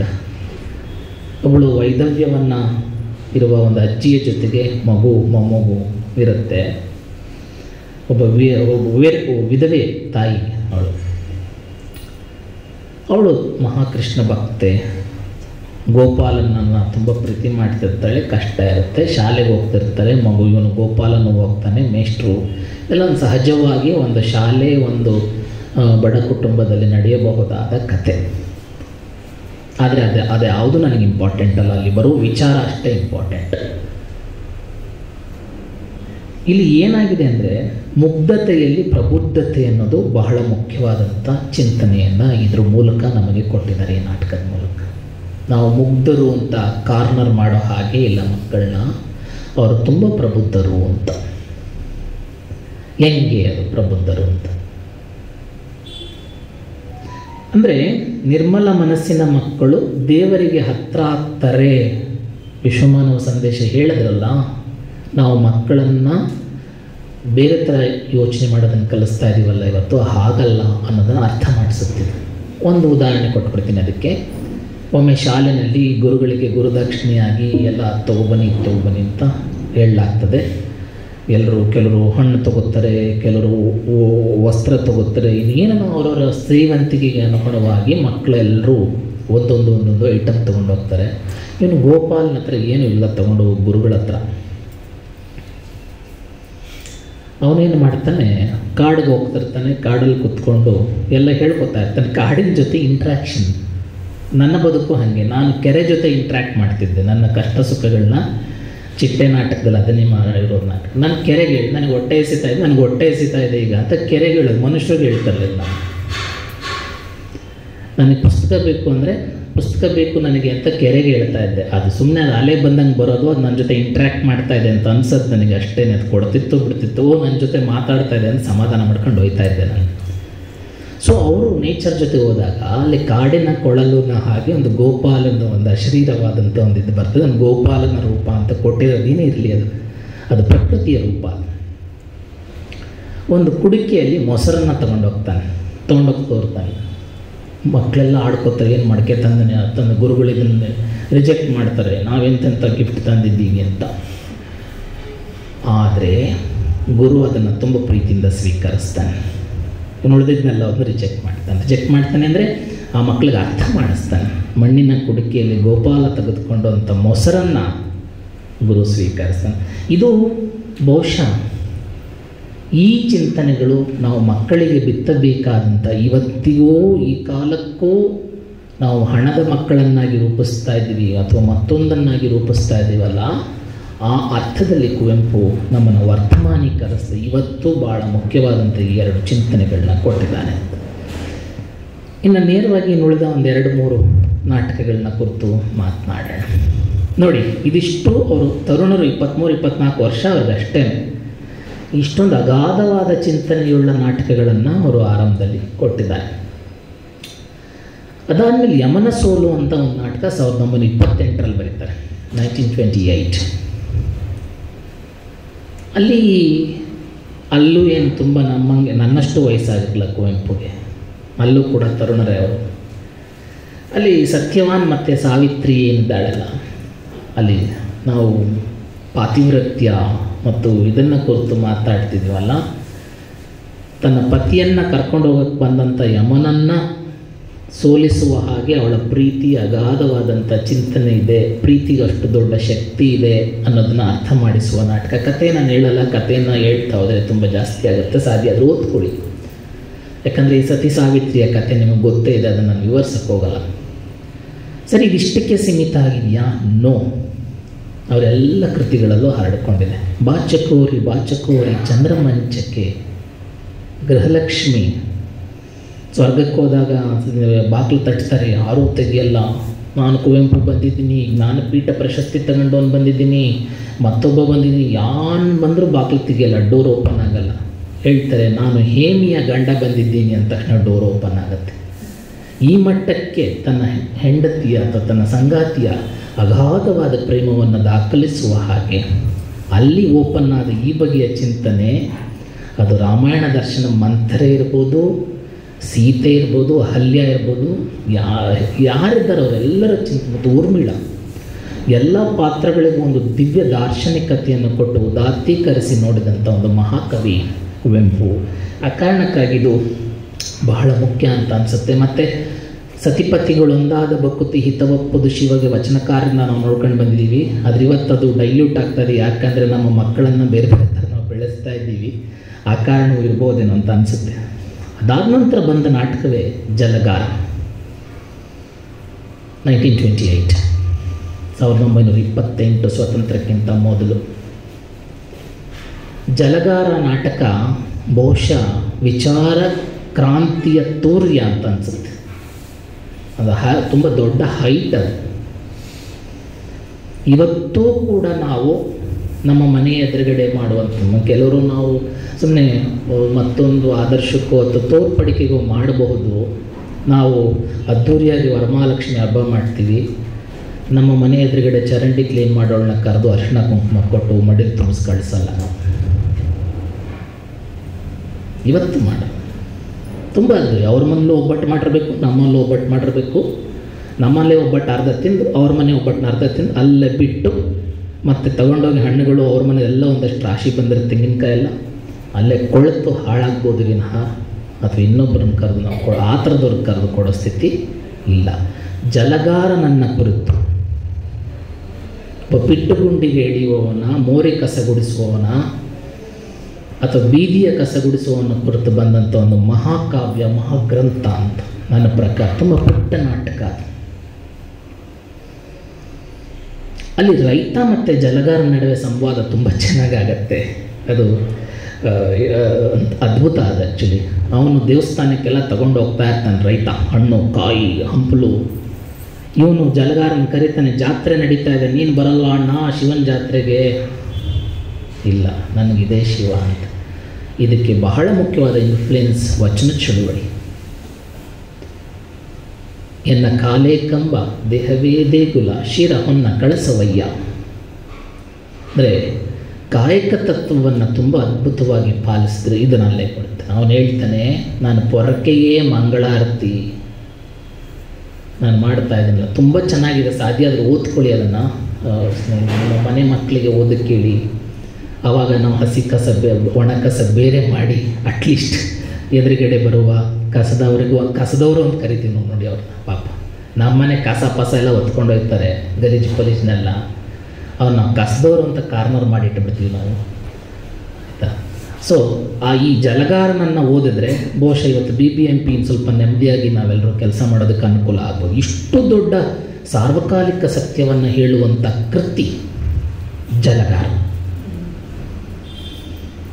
ಇದು ಪುರೋಹಿತಶಾಹಿ ಅಥವಾ ದೈವ ಮತ್ತು ಕಾಯಕ ಈ ಮೂರೂ ವಿಚಾರಗಳನ್ನು ತುಂಬ ಸ್ಪಷ್ಟವಾದ ನೆಲೆಯಲ್ಲಿ ಕನ್ನಡಕ್ಕೆ ಕೊಟ್ಟಂಥ ನಾಟಕ. ಈ ವಿಚಾರಕ್ಕೆ ಸಂಬಂಧಪಟ್ಟಂಗೆ ಲಂಕೇಶ್ ಅವ್ರ ಮಾತನ್ನು ನೆನಪು ಮಾಡ್ಕೊಳ್ಳೋಕ್ಕೆ ಇಷ್ಟಪಟ್ಟು, ಒಳ್ಳೆ ಕವಿ ಲಂಕೇಶ್ ಅವರು ಕುವೆಂಪು ಅವರಿಗಿಂತ ಚೆನ್ನಾಗಿ ಬರೆದ ಕವಿಗಳು ಇರಬಹುದು, ಕಥೆಗಾರರು ಇರಬಹುದು, ನಾಟಕಕಾರರು ಇರಬಹುದು. ಕುವೆಂಪು ಅವರನ್ನು ಮೀರಿಸುವ ಪ್ರತಿಭೆಯ ವ್ಯಕ್ತಿ ಅಥವಾ ಗುರು ಮತ್ತೊಬ್ಬರೆಲ್ಲ. ಈ ಕಾರಣ ಜಲಗಾರ ಬರೆದ್ರಲ್ಲ ಅಂತ. ನೀವು ಕನ್ನಡ ಕಾವ್ಯ ಪರಂಪರೆನ ತೆಗೆದು ನೋಡಿ, ಪಂಪನಿಂದ ಮೊದಲುಗೊಂಡು ಇಲ್ಲಿಯ ತನಕ ಯಾರು ಜಲಗಾರನ ಬಗ್ಗೆ ಒಂದು ಮುಖ್ಯ ಕೃತಿಯನ್ನು ಬರೆದಿದ್ದಾರೆ ಅಂತ. ಈ ಕಾರಣಕ್ಕಾಗಿ ಅವರು ತುಂಬ ಮುಖ್ಯವಾಗಿ ಅದನ್ನು ಹೇಳ್ತಾರೆ ಅಂತ. ಇದು ಬರೆದಿದ್ದು ಅವರ 24ನೇ ವಯಸ್ಸಿನಲ್ಲಿ. 24ನೇ ವಯಸ್ಸಿನಲ್ಲಿ ಇಷ್ಟೊಂದು ದೊಡ್ಡ ಚಿಂತನೆಯೊಂದನ್ನು ಮಾಡಬೇಕು ಅಂತ ಅನಿಸಿದ್ದೆ ಬಹಳ ದೊಡ್ಡದು ಅಂತ ನನಗೆ ಅನಿಸುತ್ತೆ. ಈ ಜಲಗಾರನಂತ ಬಂದಂಥ ಮತ್ತೊಂದು ಕೃತಿ ಓದಿ ಅಲ್ಲಿ ಭೂಮಿ ತಾಯಿ ಅವಳ ಮಾತು, ಜಲಗಾರ ಮತ್ತು ರೈತನ ನಡುವಿನ ಸಂವಾದ ಮತ್ತು ಜಲಗಾರನ ಮಾತು ಅರ್ಥವಾಗುವ ರೀತಿಯಲ್ಲೇ ಇದೆ. ಅಥವಾ ಅದು ನೀವು ಬಿಡುವಾದಾಗ ಅದನ್ನು ಓದಿದ್ರೆ ನಿಮಗೆ ಅದರ ಇನ್ನೂ ಆಳ ಗೊತ್ತಾಗುತ್ತೆ ಅಂತ ಅನಿಸುತ್ತೆ. ಈ ಬಿರುಗಾಳಿ ಇದಾದಮೇಲೆ ಬಂದ ನಾಟಕ 1930ರಲ್ಲಿ ಬಂತು. ಇದು ಮುಖ್ಯವಾಗಿ ಟೆಂಪೆಸ್ಟ್ ನೀವು ಕೇಳಿದ್ದೀರಿ, ಓದಿದ್ದೀರಿ. ಇಂಗ್ಲೀಷ್ನಲ್ಲಿ ಶೇಕ್ಸ್ಪಿಯರ್ ನಾಟಕ, ಅದರ ರೂಪಾಂತರ ಇದು. ಇದನ್ನು ರಗಳೆಯ ರೂಪದಲ್ಲಿ ಬರೆದ್ರು. ಬಹಳ ಮುಖ್ಯವಾಗಿ ಈ ನಾಟಕ ಒಂದು ಹೊಸ ಚಿಂತನೆಯೊಂದನ್ನು ನಮಗೆ ಕೊಡ್ತು. ಟೆಂಪೆಸ್ಟ್ ನಾಟಕ ಅದು ಅನುವಾದದ ರೀತಿ ಏನಲ್ಲ, ಅದು ನಮಗೆ ಒಂದು ಹೊಸದಾದಂಥ ಚಿಂತನೆಯುಳ್ಳ ಕನ್ನಡದ ಜಾಯಮಾನವನ್ನು ಮತ್ತೆ ಮರುಸ್ಥಾಪಿಸಬಲ್ಲ ಒಂದು ಕೃತಿ. ಮತ್ತು ವಾಲ್ಮೀಕಿಯ ಬಗ್ಗೆ ನಾನು ತುಂಬ ಮುಖ್ಯವಾಗಿ ವೈಚಾರಿಕ ಪ್ರಖರತೆಯುಳ್ಳ ನಾಟಕಗಳ ಬಗ್ಗೆ ಹೆಚ್ಚು ಮಾತಾಡ್ತೀನಿ. ನಿಮಗೆ ಪರಿಚಯ ಅಂತ ಎಲ್ಲ ಮಾಡಿಬಿಡ್ತೀನಿ, ಅಟ್ಲೀಸ್ಟ್ ಇಷ್ಟು ನಾಟಕ ತಲೆಲ್ಲ ಅದು ಉಳ್ಕೊಳ್ಳಿ ಅಂತ. ವಾಲ್ಮೀಕಿಯ ಭಾಗ್ಯ ಅನ್ನೋದು ಇದು ಕೂಡ ಅಷ್ಟೇ ಮಹಿಳೆ ಮತ್ತು ಸ್ತ್ರೀಯನ್ನು ನೋಡಬೇಕಾದ ದಿಕ್ಕುದೆಸೆಗೆ ಒಂದು ಒಳ್ಳೆಯ ಚಿಂತನೆಯನ್ನು ಕೊಟ್ಟಂಥ ನಾಟಕ. ಅಂದರೆ ಈಗ ಮೊದಲೇ ಹೇಳ್ಬಿಟ್ಟಿದ್ದೀನಿ, ವೈಚಾರಿಕತೆ ಅಂದರೆ ಏನು, ನಮ್ಮಲ್ಲಿ ಈಗಾಗಲೇ ಕಟ್ಕೊಂಡ್ಬಿಟ್ಟಿರುತ್ತೆ ಕೆಲವು ವಿಚಾರಗಳು, ನಾವು ಅದನ್ನು ಚೇಂಜ್ ಮಾಡ್ಕೊಳ್ಳೋಕ್ಕೆ ಸಾಧ್ಯ ಇಲ್ಲ. ನಮ್ಮಲ್ಲಿರುವ ಚಿಂತನೆಗಳನ್ನು ಬದಲಾಯಿಸ್ಕೊಳ್ತಾನೆ ಇದು ಸರಿ ಅಂತ ವಿವೇಕ ಮೂಡೋದೇ ವೈಚಾರಿಕತೆ. ಅದು ಅಲ್ಲಮ ಹೇಳಿದ್ದದನ್ನೇ, ಅರಿವೇ ಗುರು ಅಂತ. ಅಲ್ಲಮ ಪ್ರಭು ಅಥವಾ ವಚನಕಾರರು ಹೇಳಿದ್ದದನ್ನೇ, ಎಲ್ಲೂ ಇಲ್ಲ ಅರಿವು ನಮ್ಮೊಳಗಡೆನೇ ಇದೆ ಅಂತ. ಇದರಲ್ಲಿ ಏನು ಈ ವಾಲ್ಮೀಕಿಯ ಭಾಗ್ಯ ನಾಟಕದಲ್ಲಿ ರಾಮ ಸೀತೆಯನ್ನು ಕಾಡಿಗೆ ಕಳಿಸಿದ್ದು ಲೋಕದ ಅಪವಾದವಾಗುತ್ತಲ್ಲ, ನಿರಾಕರಣೆ, ಅದು ರಘುಕುಲದ ಕೀರ್ತಿ ಸಂರಕ್ಷಣೆ ಇದೆಲ್ಲ ಇದೆಯಲ್ಲ, ಇವುಗಳನ್ನ ಪ್ರಶ್ನೆ ಮಾಡ್ತಾರೆ. ಹೆಂಗೆ ನೀನು ಮರ್ಯಾದಾ ಪುರುಷೋತ್ತಮನಾದ ರಾಮ ಹೆಂಗೆ ನೀನು ಡೌಟ್ ಮಾಡ್ತಿದ್ಯಾ ಅಂತ. ಇದನ್ನು ಅವ್ರು ಹೇಳಿದ ಎಲ್ಲ ಒಂದು ಕುವೆಂಪು ಅವರ ಕೃತಿಗಳ ಒಂದು ದೊಡ್ಡ ಶಕ್ತಿ ಏನಂದರೆ ಪುರಾಣದ ಪಾತ್ರಗಳನ್ನು ಮರುಸೃಷ್ಟಿ ಮಾಡಿ ನಮಗೆ ಹೊಸ ದರ್ಶನವನ್ನು ಹೀಗೆ ನೋಡಬೇಕು ಅಂತ ಹೇಳ್ಕೊಡ್ತಾರೆ ಅವರು. ಅದು ಸೊ ಆ ಚಿಂತನೆಯನ್ನು ನಮಗೆ ಈ ಕಾವ್ಯ ಈ ನಾಟಕ ಕೊಟ್ಟಿದೆ ಅಂತ. ಅದಾದ ನಂತರ ಬರುವಂಥ ನಾಟಕ ಮಹಾರಾತ್ರಿ ಅನ್ನೋ ನಾಟಕ 1931ರಲ್ಲಿ ವರ್ಷಕ್ಕೊಂದೊಂದು ನಾಟಕ, ವರ್ಷಕ್ಕೆ 2 ನಾಟಕ ಅಂತ ಬರೆದರು ಮೇಡಮ್. ಮಹಾರಾತ್ರಿ ನಾಟಕದಲ್ಲಿ ಕುವೆಂಪು ಅವರು ಗೌತಮ ಬುದ್ಧ ಕಾಡಿಗೆ ಹೋಗುವ ಸಿದ್ಧಾರ್ಥನಾಗುವ ಅಥವಾ ಸಿದ್ಧಾರ್ಥ ಗೌತಮ ಬುದ್ಧನಾಗುವ ಕತೆ ನಿಮಗೆಲ್ರಿಗೂ ಗೊತ್ತೇ ಇದೆ. ಗಂಡು ಮಗು ಹುಟ್ಟುತ್ತೆ, ಗಂಡು ಮಗು ಹುಟ್ಟಿದ ಮೇಲೆ ಮಗುವಿಗೂ ಏನೂ ಬೇಡ, ನಾನು ಎಲ್ಲವನ್ನು ನಿರಾಕರಿಸಿ ಕಾಡಿಗೆ ಹೋಗ್ತೀನಿ, ಜಗವೆಲ್ಲ ಮಲಗಿರಲು ಅವನೊಬ್ಬ ಎದ್ದು ಹೋದ ಅನ್ನೋ ಚರ್ಚೆಯನ್ನು, ನಾನು ಅದು ಕಥೆಯನ್ನಂತೂ ಏನು ವಿವರಿಸಲ್ಲ. ಅಂದರೆ ಸಾಂಸಾರಿಕ ಕಷ್ಟ ಸುಖ ನೋವು ಸಾವು ನೋವು ದುಃಖ ಇವುಗಳನ್ನು ದಾಟಿದ್ರೆ ಶಾಶ್ವತವಾದ ಸುಖ ಹೊಂದಿದೆ ಅನ್ನೋ ಒಂದು ಅಧ್ಯಾತ್ಮದ ಚಿಂತನೆಯೊಂದನ್ನು ನಮಗೆ ದಾಖಲಿಸುವಂಥ ಒಂದು ಪ್ರಖರ ವೈಚಾರಿಕತೆ. ಅದು ತುಂಬ ಚೆನ್ನಾಗಿ ಹೇಳಿದ್ರಲ್ಲ, ಅಧ್ಯಾತ್ಮ ಮತ್ತು ವಿಚಾರ. ಇದು ಸರಿಯಾಗಿ ಅರ್ಥ ಮಾಡ್ಕೋಬೇಕು. ನಾವು ಆಧ್ಯಾತ್ಮವನ್ನು ಇವತ್ತು ತುಂಬ ಧಾರ್ಮಿಕ ನೆಲೆಯಲ್ಲಿ ಅಷ್ಟೇ ಅರ್ಥ ಮಾಡ್ಕೊತಾ ಇದ್ದೀವಿ. ಅಧ್ಯಾತ್ಮವನ್ನು ರಾಜಕೀಯ ನೆಲೆಯಲ್ಲಿ ಅಷ್ಟೇ ಅರ್ಥ ಮಾಡ್ಕೊತಾ ಇದ್ದೀವಿ. ಅಧ್ಯಾತ್ಮವನ್ನು ಇವತ್ತಿನ ಶಕ್ತಿ ರಾಜಕಾರಣ ನೆಲೆಯಲ್ಲಿ ಅರ್ಥ ಅನ್ನೋ ಅಧ್ಯಾತ್ಮ ಅನ್ನೋದು ಅದೊಂದು ಬಹಳ ಮುಖ್ಯವಾದಂಥ ಒಂದು ವೈಚಾರಿಕ ನೆಲೆ. ನಮ್ಮನ್ನು ನಾವೇ ಅರ್ಥ ಮಾಡಿಕೊಂಡು ನಮ್ಮನ್ನು ನಾವೇ ಎಡಿಟ್ ಮಾಡ್ಕೊಳ್ಳೋದು, ನಮ್ಮನ್ನು ನಾವೇ ಬೇಕಿಲ್ಲದನ್ನು ಕತ್ತರಿಸ್ಕೊಳ್ಳೋದು ಇದೆಯಲ್ಲ, ನಮ್ಮೊಳಗಡೆ ಇರುವ ಅವಿವೇಕಗಳನ್ನ ನಿರಾಕರಿಸೋದಿಲ್ಲ, ಅದು ವಿಚಾರ ಅಂತ. ಆ ವಿಚಾರದಲ್ಲಿ ಇದು ಬಹಳ ಮುಖ್ಯ. ಅಂದರೆ ಇದು ಫೈನಲಿ ಈ ನಾಟಕ ಏನು ಹೇಳುತ್ತಂದರೆ ಮಹಾರಾತ್ರಿ, ಆ ರಾತ್ರಿ ಅದು ಯಾಕೆ ಮಹಾರಾತ್ರಿ ಆಯಿತು ಅಂದರೆ ರಾತ್ರಿಗಳು ಏನೇನೋ ಅರ್ಥಗಳಿದ್ದಾವೆ, ಏನೇನೋ ಹೊಸದಿದೆ, ಏನೇನೋ ವಿಚಾರ ಇದೆ, ಏನೇನೋ ಅನುಭವಗಳಿದ್ದಾವೆ. ಆದರೆ ಈ ಅನುಭವ ನಿರಾಕರಣೆಯ ಅನುಭವ. ಇದನ್ನು ದಾಖಲಿಸಿದ ನಾಟಕ ಮಹಾರಾತ್ರಿ. ಶಾಶ್ವತ ಜ್ಞಾನ ಸುಖ ಅಲ್ಲ, ಅಥವಾ ನಾವು ಶಾಶ್ವತ ಅನ್ನೋದು ಮತ್ತು ನನಗೂ ಸ್ವಲ್ಪ ಡೌಟ್ ಇದೆ, ವಿದ್ಯೆ ಅದು ಶಾಶ್ವತ ಅನ್ನೋದು ಸಿಗುತ್ತಾ, ಶಾಶ್ವತವಾದ ಜ್ಞಾನ ಶಾಶ್ವತವಾದ ಸತ್ಯ. ಬಹುಶಃ ನನ್ನ ಅನುಭವ, ನನ್ನ ವಯಸ್ಸು ಚಿಕ್ಕದಿರ್ಬೋದು, ಬಹುಶಃ ನನಗೆ ಅದು ಇನ್ನು ಮುಂದಕ್ಕೆ ಗೊತ್ತಾಗ್ಬೋದು, ನನಗೆ ಗೊತ್ತಿಲ್ಲ, ನನಗೀಗಲೂ ಅದು ಅರ್ಥ ಸರಿಯಾಗಿ ಆಗಿಲ್ಲ. ಆ ನಾಟಕ ಜ್ಞಾನವನ್ನು ಅರಸಿ ಹೋಗುವಂತಹ ಸಿದ್ಧಾರ್ಥನನ್ನು ಕುರಿತು ಅಥವಾ ಬುದ್ಧನನ್ನು ಕುರಿತು ಇದೆ ಅಂತ. ಇನ್ನು 1931ರಲ್ಲಿ ಬಂದಂಥ ಸ್ಮಶಾನಕ್ಕೂ ಇಲ್ಲೆಲ್ಲ ವಿಚಾರಣೆ ಹೇಳ್ತಾ ಇರೋದು, ನನ್ನ ಕಥೆ ಹೇಳ್ತಾ ಇಲ್ಲ, ವಿಚಾರದ ಪಾಯಿಂಟ್ಸನ್ನು ಮಾತ್ರ ಪಿಕ್ ಮಾಡಿ ಹೇಳ್ತಾ ಇದ್ದಾರೆ. ಈ ನಾಟಕ ಒಂಥರ ಪ್ರತಿಮಾ ವಿಧಾನದಿಂದ ಕಟ್ಟಿಕೊಟ್ಟ ನಾಟಕ. ಸ್ಮಶಾನ ಕುರುಕ್ಷೇತ್ರ. ಮಹಾಯುದ್ಧ ನಡೀತಾ ಇದೆ, ಶುರುವಾಗಿದೆ. ಚರಿತ್ರೆಯನ್ನು ಸ್ವಲ್ಪ ತೆಗೆದು ನೋಡಬೇಕು. ಚರಿತ್ರೆ ಮತ್ತು ವರ್ತಮಾನ ಯಾವಾಗಲೂ ನಮ್ಮನ್ನು ಕಾಡ್ತಾ ಇರುತ್ತೆ ಮತ್ತು ಅದು ಸಮಾಜ ಸಾಹಿತ್ಯದಲ್ಲಿ ಅದು ಸ್ಥಾಪನೆ ಆಗ್ತಾನೆ ಇರುತ್ತೆ. ಇಂಗ್ಲೀಷ್ನ ಹ್ಯಾಮ್ಲೆಟ್ ನಾಟಕ ಇದಕ್ಕೆ ಪ್ರಭಾವ ಅಷ್ಟೇ, ಆಸ್ ಇಟ್ ಈಸ್ ಏನು ಇಳಿಸಿಲ್ಲ. ಬಿದನೂರಿನ ಇತಿಹಾಸವನ್ನು ಕೇಂದ್ರವಾಗಿಟ್ಟುಕೊಂಡು ಮಹಾಯುದ್ಧ ನಡೀತಾ ಇತ್ತು. ಯುದ್ಧದ ಪರಿಣಾಮ ಮತ್ತು ಸಮಾಜ ಇದನ್ನು ದಾಖಲಿಸುವ ಈ ನಾಟಕ. ಯುದ್ಧ ಆದರೆ ಏನೆಲ್ಲ ಆಗುತ್ತೆ ಅಂತ. ಈಗ ನಮ್ಮ ಕಣ್ಣೆದುರುಗಡೆ ನಾವು ಸಾಕಷ್ಟು ಯುದ್ಧಗಳನ್ನ ನೋಡಿದ್ದೀವಿ. ಬೇರೆ ಬೇರೆ ದೇಶದಲ್ಲಿ ಎಷ್ಟು ಮಕ್ಕಳು, ಯಾವ ದೇಶದಲ್ಲಿ ನಡೀತಲ್ಲ ಮೇಡಮ್, ಪ್ಯಾಲೆಸ್ತೈನು, ಉಕ್ರೇನ್, ಯಪ್ಪ ಮಗು, ಸಣ್ಣ ಸಣ್ಣ ಮಕ್ಕಳು ತಲೆ ಮುಂಡ ಎಲ್ಲ ಬದಲಾಗಿದ್ದು. ಆ ಪರಿಣಾಮ ತುಂಬ ದಾರುಣವಾಗಿರುತ್ತಲ್ಲ. ಈ ದಾರುಣತೆಯನ್ನು ಅವರು ದಾಖಲಿಸ್ತಾರೆ. ಮತ್ತು ಅಷ್ಟೇ ಅಲ್ಲ, ಇದು ನಮ್ಮನ್ನು ತುಂಬ ಗಾಢವಾಗಿ ಸ್ಮಶಾನ ಕುರುಕ್ಷೇತ್ರ ಮತ್ತು ನೀವು ರಕ್ತಾಕ್ಷಿ ಎರಡು ನಾಟಕಗಳನ್ನು, ರಕ್ತಾಕ್ಷಿ ಆ್ಯಕ್ಚುಲಿ ಬಿದನೂರು, ಕ್ಷಮಿಸಿ, ಬಿದನೂರಿನ ಕಥೆಯನ್ನು ಇಟ್ಕೊಂಡು ಕಟ್ತಾರೆ. ಸ್ಮಶಾನ ಕುರುಕ್ಷೇತ್ರ ಯುದ್ಧದ ಪರಿಣಾಮವನ್ನು ಹೇಳುವ ನಾಟಕ. ಅಲ್ಲಿ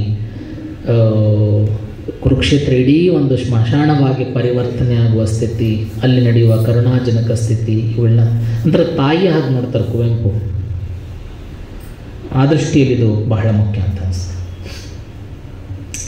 ಇನ್ನು ಮೇಜರ್ ನಾಟಕ ಮತ್ತೆ ಒಂದು ಪ್ರಖರವಾದ ವೈಚಾರಿಕತೆಯನ್ನು ಹೇಳುವ ನಾಟಕ ಬೆರಳಿಗೆ ಕೊರಳ್.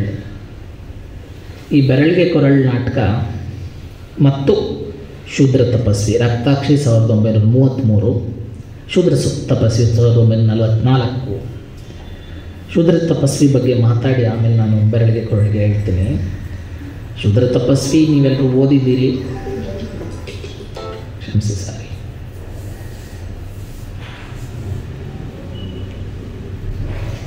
ಸೈಲೆಂಟ್. ಶೂದ್ರನೊಬ್ಬ ತಪಸ್ಸು ಮಾಡುವ. ನಮ್ಮ ಚರಿತ್ರೆ, ನಮ್ಮ ಪರಂಪರೆ, ನಮ್ಮ ಇದನ್ನು ನೋಡಿದಾಗ ತಪಸ್ಸು ಮಾಡೋದಕ್ಕೆ ಯಾರು ಅರ್ಹರು, ಯಾರಿಗೆ ಅರ್ಹತೆ ಇದೆ, ಇದನ್ನು, ಈ ಚಿಂತನೆಯನ್ನು ನಮ್ಮ ಎದುರುಗಡೆ ಕಟ್ಟಿಕೊಟ್ಟಂಥ ನಾಟಕ ಶೂದ್ರ ತಪಸ್ವಿ. ಅದರ ಮುಂದಿನ ನಾಟಕವು ಇದೇ ವಿಚಾರ ಇದೆ. ಏಕಲವ್ಯ, ಕಾಡಿನ ಬೇಡ ಹುಡುಗ, ಅವನು ತಪಸ್ಸು ಮಾಡಿದರೆ, ವಿದ್ಯೆ ಎಂಬ ತಪಸ್ಸನ್ನು ಮಾಡಿದ್ರೆ ಏನಾಯಿತು. ಇವೆರಡು ನಾಟಕ ಪರಸ್ಪರ ಒಂದಕ್ಕೊಂದು ಸಂಬಂಧ ಇರುವಂತಹ ನಾಟಕ.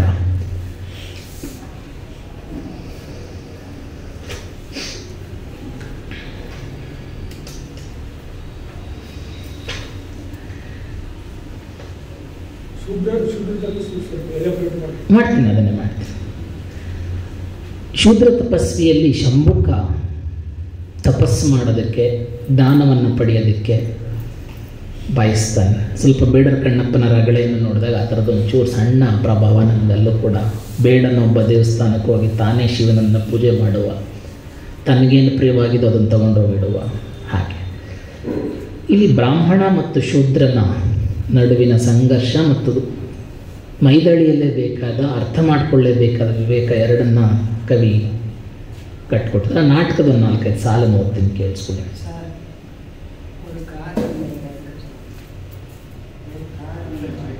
ಶೂದ್ರನ್ ತಪಂಗೈ ಒಂದು ಅಧರ್ಮಕ್ಕೆ, ವರ್ಣಾಶ್ರಮ ಧರ್ಮದುಲ್ಲಂಘನೆಯ ಪಾಪಕ್ಕೆ, ನಿನ್ನ ಬಾಲ ಪ್ರಜೆಯನ್ನು ಓರ್ವನ್ ಬಲಿಯಾದನ್. ಬ್ರಾಹ್ಮಣ ಹೇಳೋ ಮಾತು. ಶೂದ್ರ ತಪಸ್ಸು ಮಾಡೋದು ಅಧರ್ಮ, ವರ್ಣಾಶ್ರಮದ ಧರ್ಮದ ಉಲ್ಲಂಘನೆ, ಅದೊಂದು ಪಾಪ. ಅವನೇನು ಮಹಾ ವಯಸ್ಸಿನವನಲ್ಲ ಬೊಕ್ಕ, ತರುಣ, ಯುವಕ, ಹುಡುಗ. ಸೊ ಈ ಬಹಳ ಮುಖ್ಯವಾದಂಥ ಕೀಳರಿಮೆಯನ್ನು ತುಂಬುತ್ತಾರೆ. ಅವನಲ್ಲಿರುವ ಭ್ರಾಂತಿಯನ್ನು ಕುರಿತು ಕುವೆಂಪು ಅವರು ಮತ್ತೆ ಮುಂದುವರಿಸಿ ಅವ್ರ ಮಾತುಗಳನ್ನಾಗಿ ಹೇಳ್ತಾರೆ. ಈ ವರ್ಣ ಗರ್ವಾಂಧಂಗೆ ಈ ಶಾಸ್ತ್ರ ಮೂರ್ಖಂಗೆ ಎಂತು ಬುದ್ಧಿಗಲಿಪನ್ ಶಂಭುಕನ್ ಮಹಾಯೋಗಿ ತಪಸ್ವಿಯ ಶಿರಸ್ಕೃತಿಗೆ ಮುನಿಧರ್ಮಂ ತಂದುದು ಈತನ ಮುದ್ದು ಕಂದಂಗೆ. ಮುದ್ದು ಮಗು ತಪಸ್ ಮಾಡ್ತೀನಿ ತಪಸ್ಸು ಕಲಿಯೋದಕ್ಕೆ ಕೂತ್ಕೊಂಡಿದ್ದಾನೆ ಅಂತ. ನನ್ನ ರಾಜ್ಯದೊಳಂ ಅಕಾಲ ಮೃತ್ಯುವಂ ತನ್ನ ತಪ್ಪನೆ ತಿಳಿಯಲಾರದೀತನ್ ಮರೆಯಿಂದ ಮೆನ್ನನ್ ಬಹಿರಂಗಮ ಶಂಭುಕ ಯೋಗಿಯನ್ ನಿಂದಿಸುತ್ತಿರ್ಪನ್. ಶಂಭುಕನನ್ನು ನೀವು ನಿಂದಿಸ್ತಾ ಇದೆಯಲ್ಲ, ನೀನು ಅವನು ಕಂಪ್ಲೇಂಟ್ ಮಾಡ್ತಾನೆ, ಹೋಗಿ ರಾಮನಿಗೋಗಿ ಕಂಪ್ಲೇಂಟ್ ಮಾಡ್ತಾನೆ, ನೋಡಿ ಇನ್ನೊಂದು ಒಬ್ಬ ಹೋಗಿ ಕೆಳಜಾತಿ ಹುಡುಗ ತಪಸ್ ಮಾಡ್ಕೊಂಡು ಕೂತಿದ್ದಾನೆ. ಲಾಸ್ಟ್ ತುಂಬ ಚೆನ್ನಾಗಿ ಇಂಟ್ರೆಸ್ಟಿಂಗ್ ಇದೆ ಅದು ನಾಟಕದ ಭಾಗ. ಬಾಣ ಪ್ರಯೋಗ ಮಾಡೋ ಅಂತಾನೆ, ಬಾಣ ಪ್ರಯೋಗ ಮಾಡ್ತಾನೆ. ಅವನು ಹೋದಾಗ ಮತ್ತೆ ವಾಪಸ್ ಅದು ಬ್ರಾಹ್ಮಣನ ಕಡೆಗೆ ಹೋಗುತ್ತದೆ ಬಾಣ.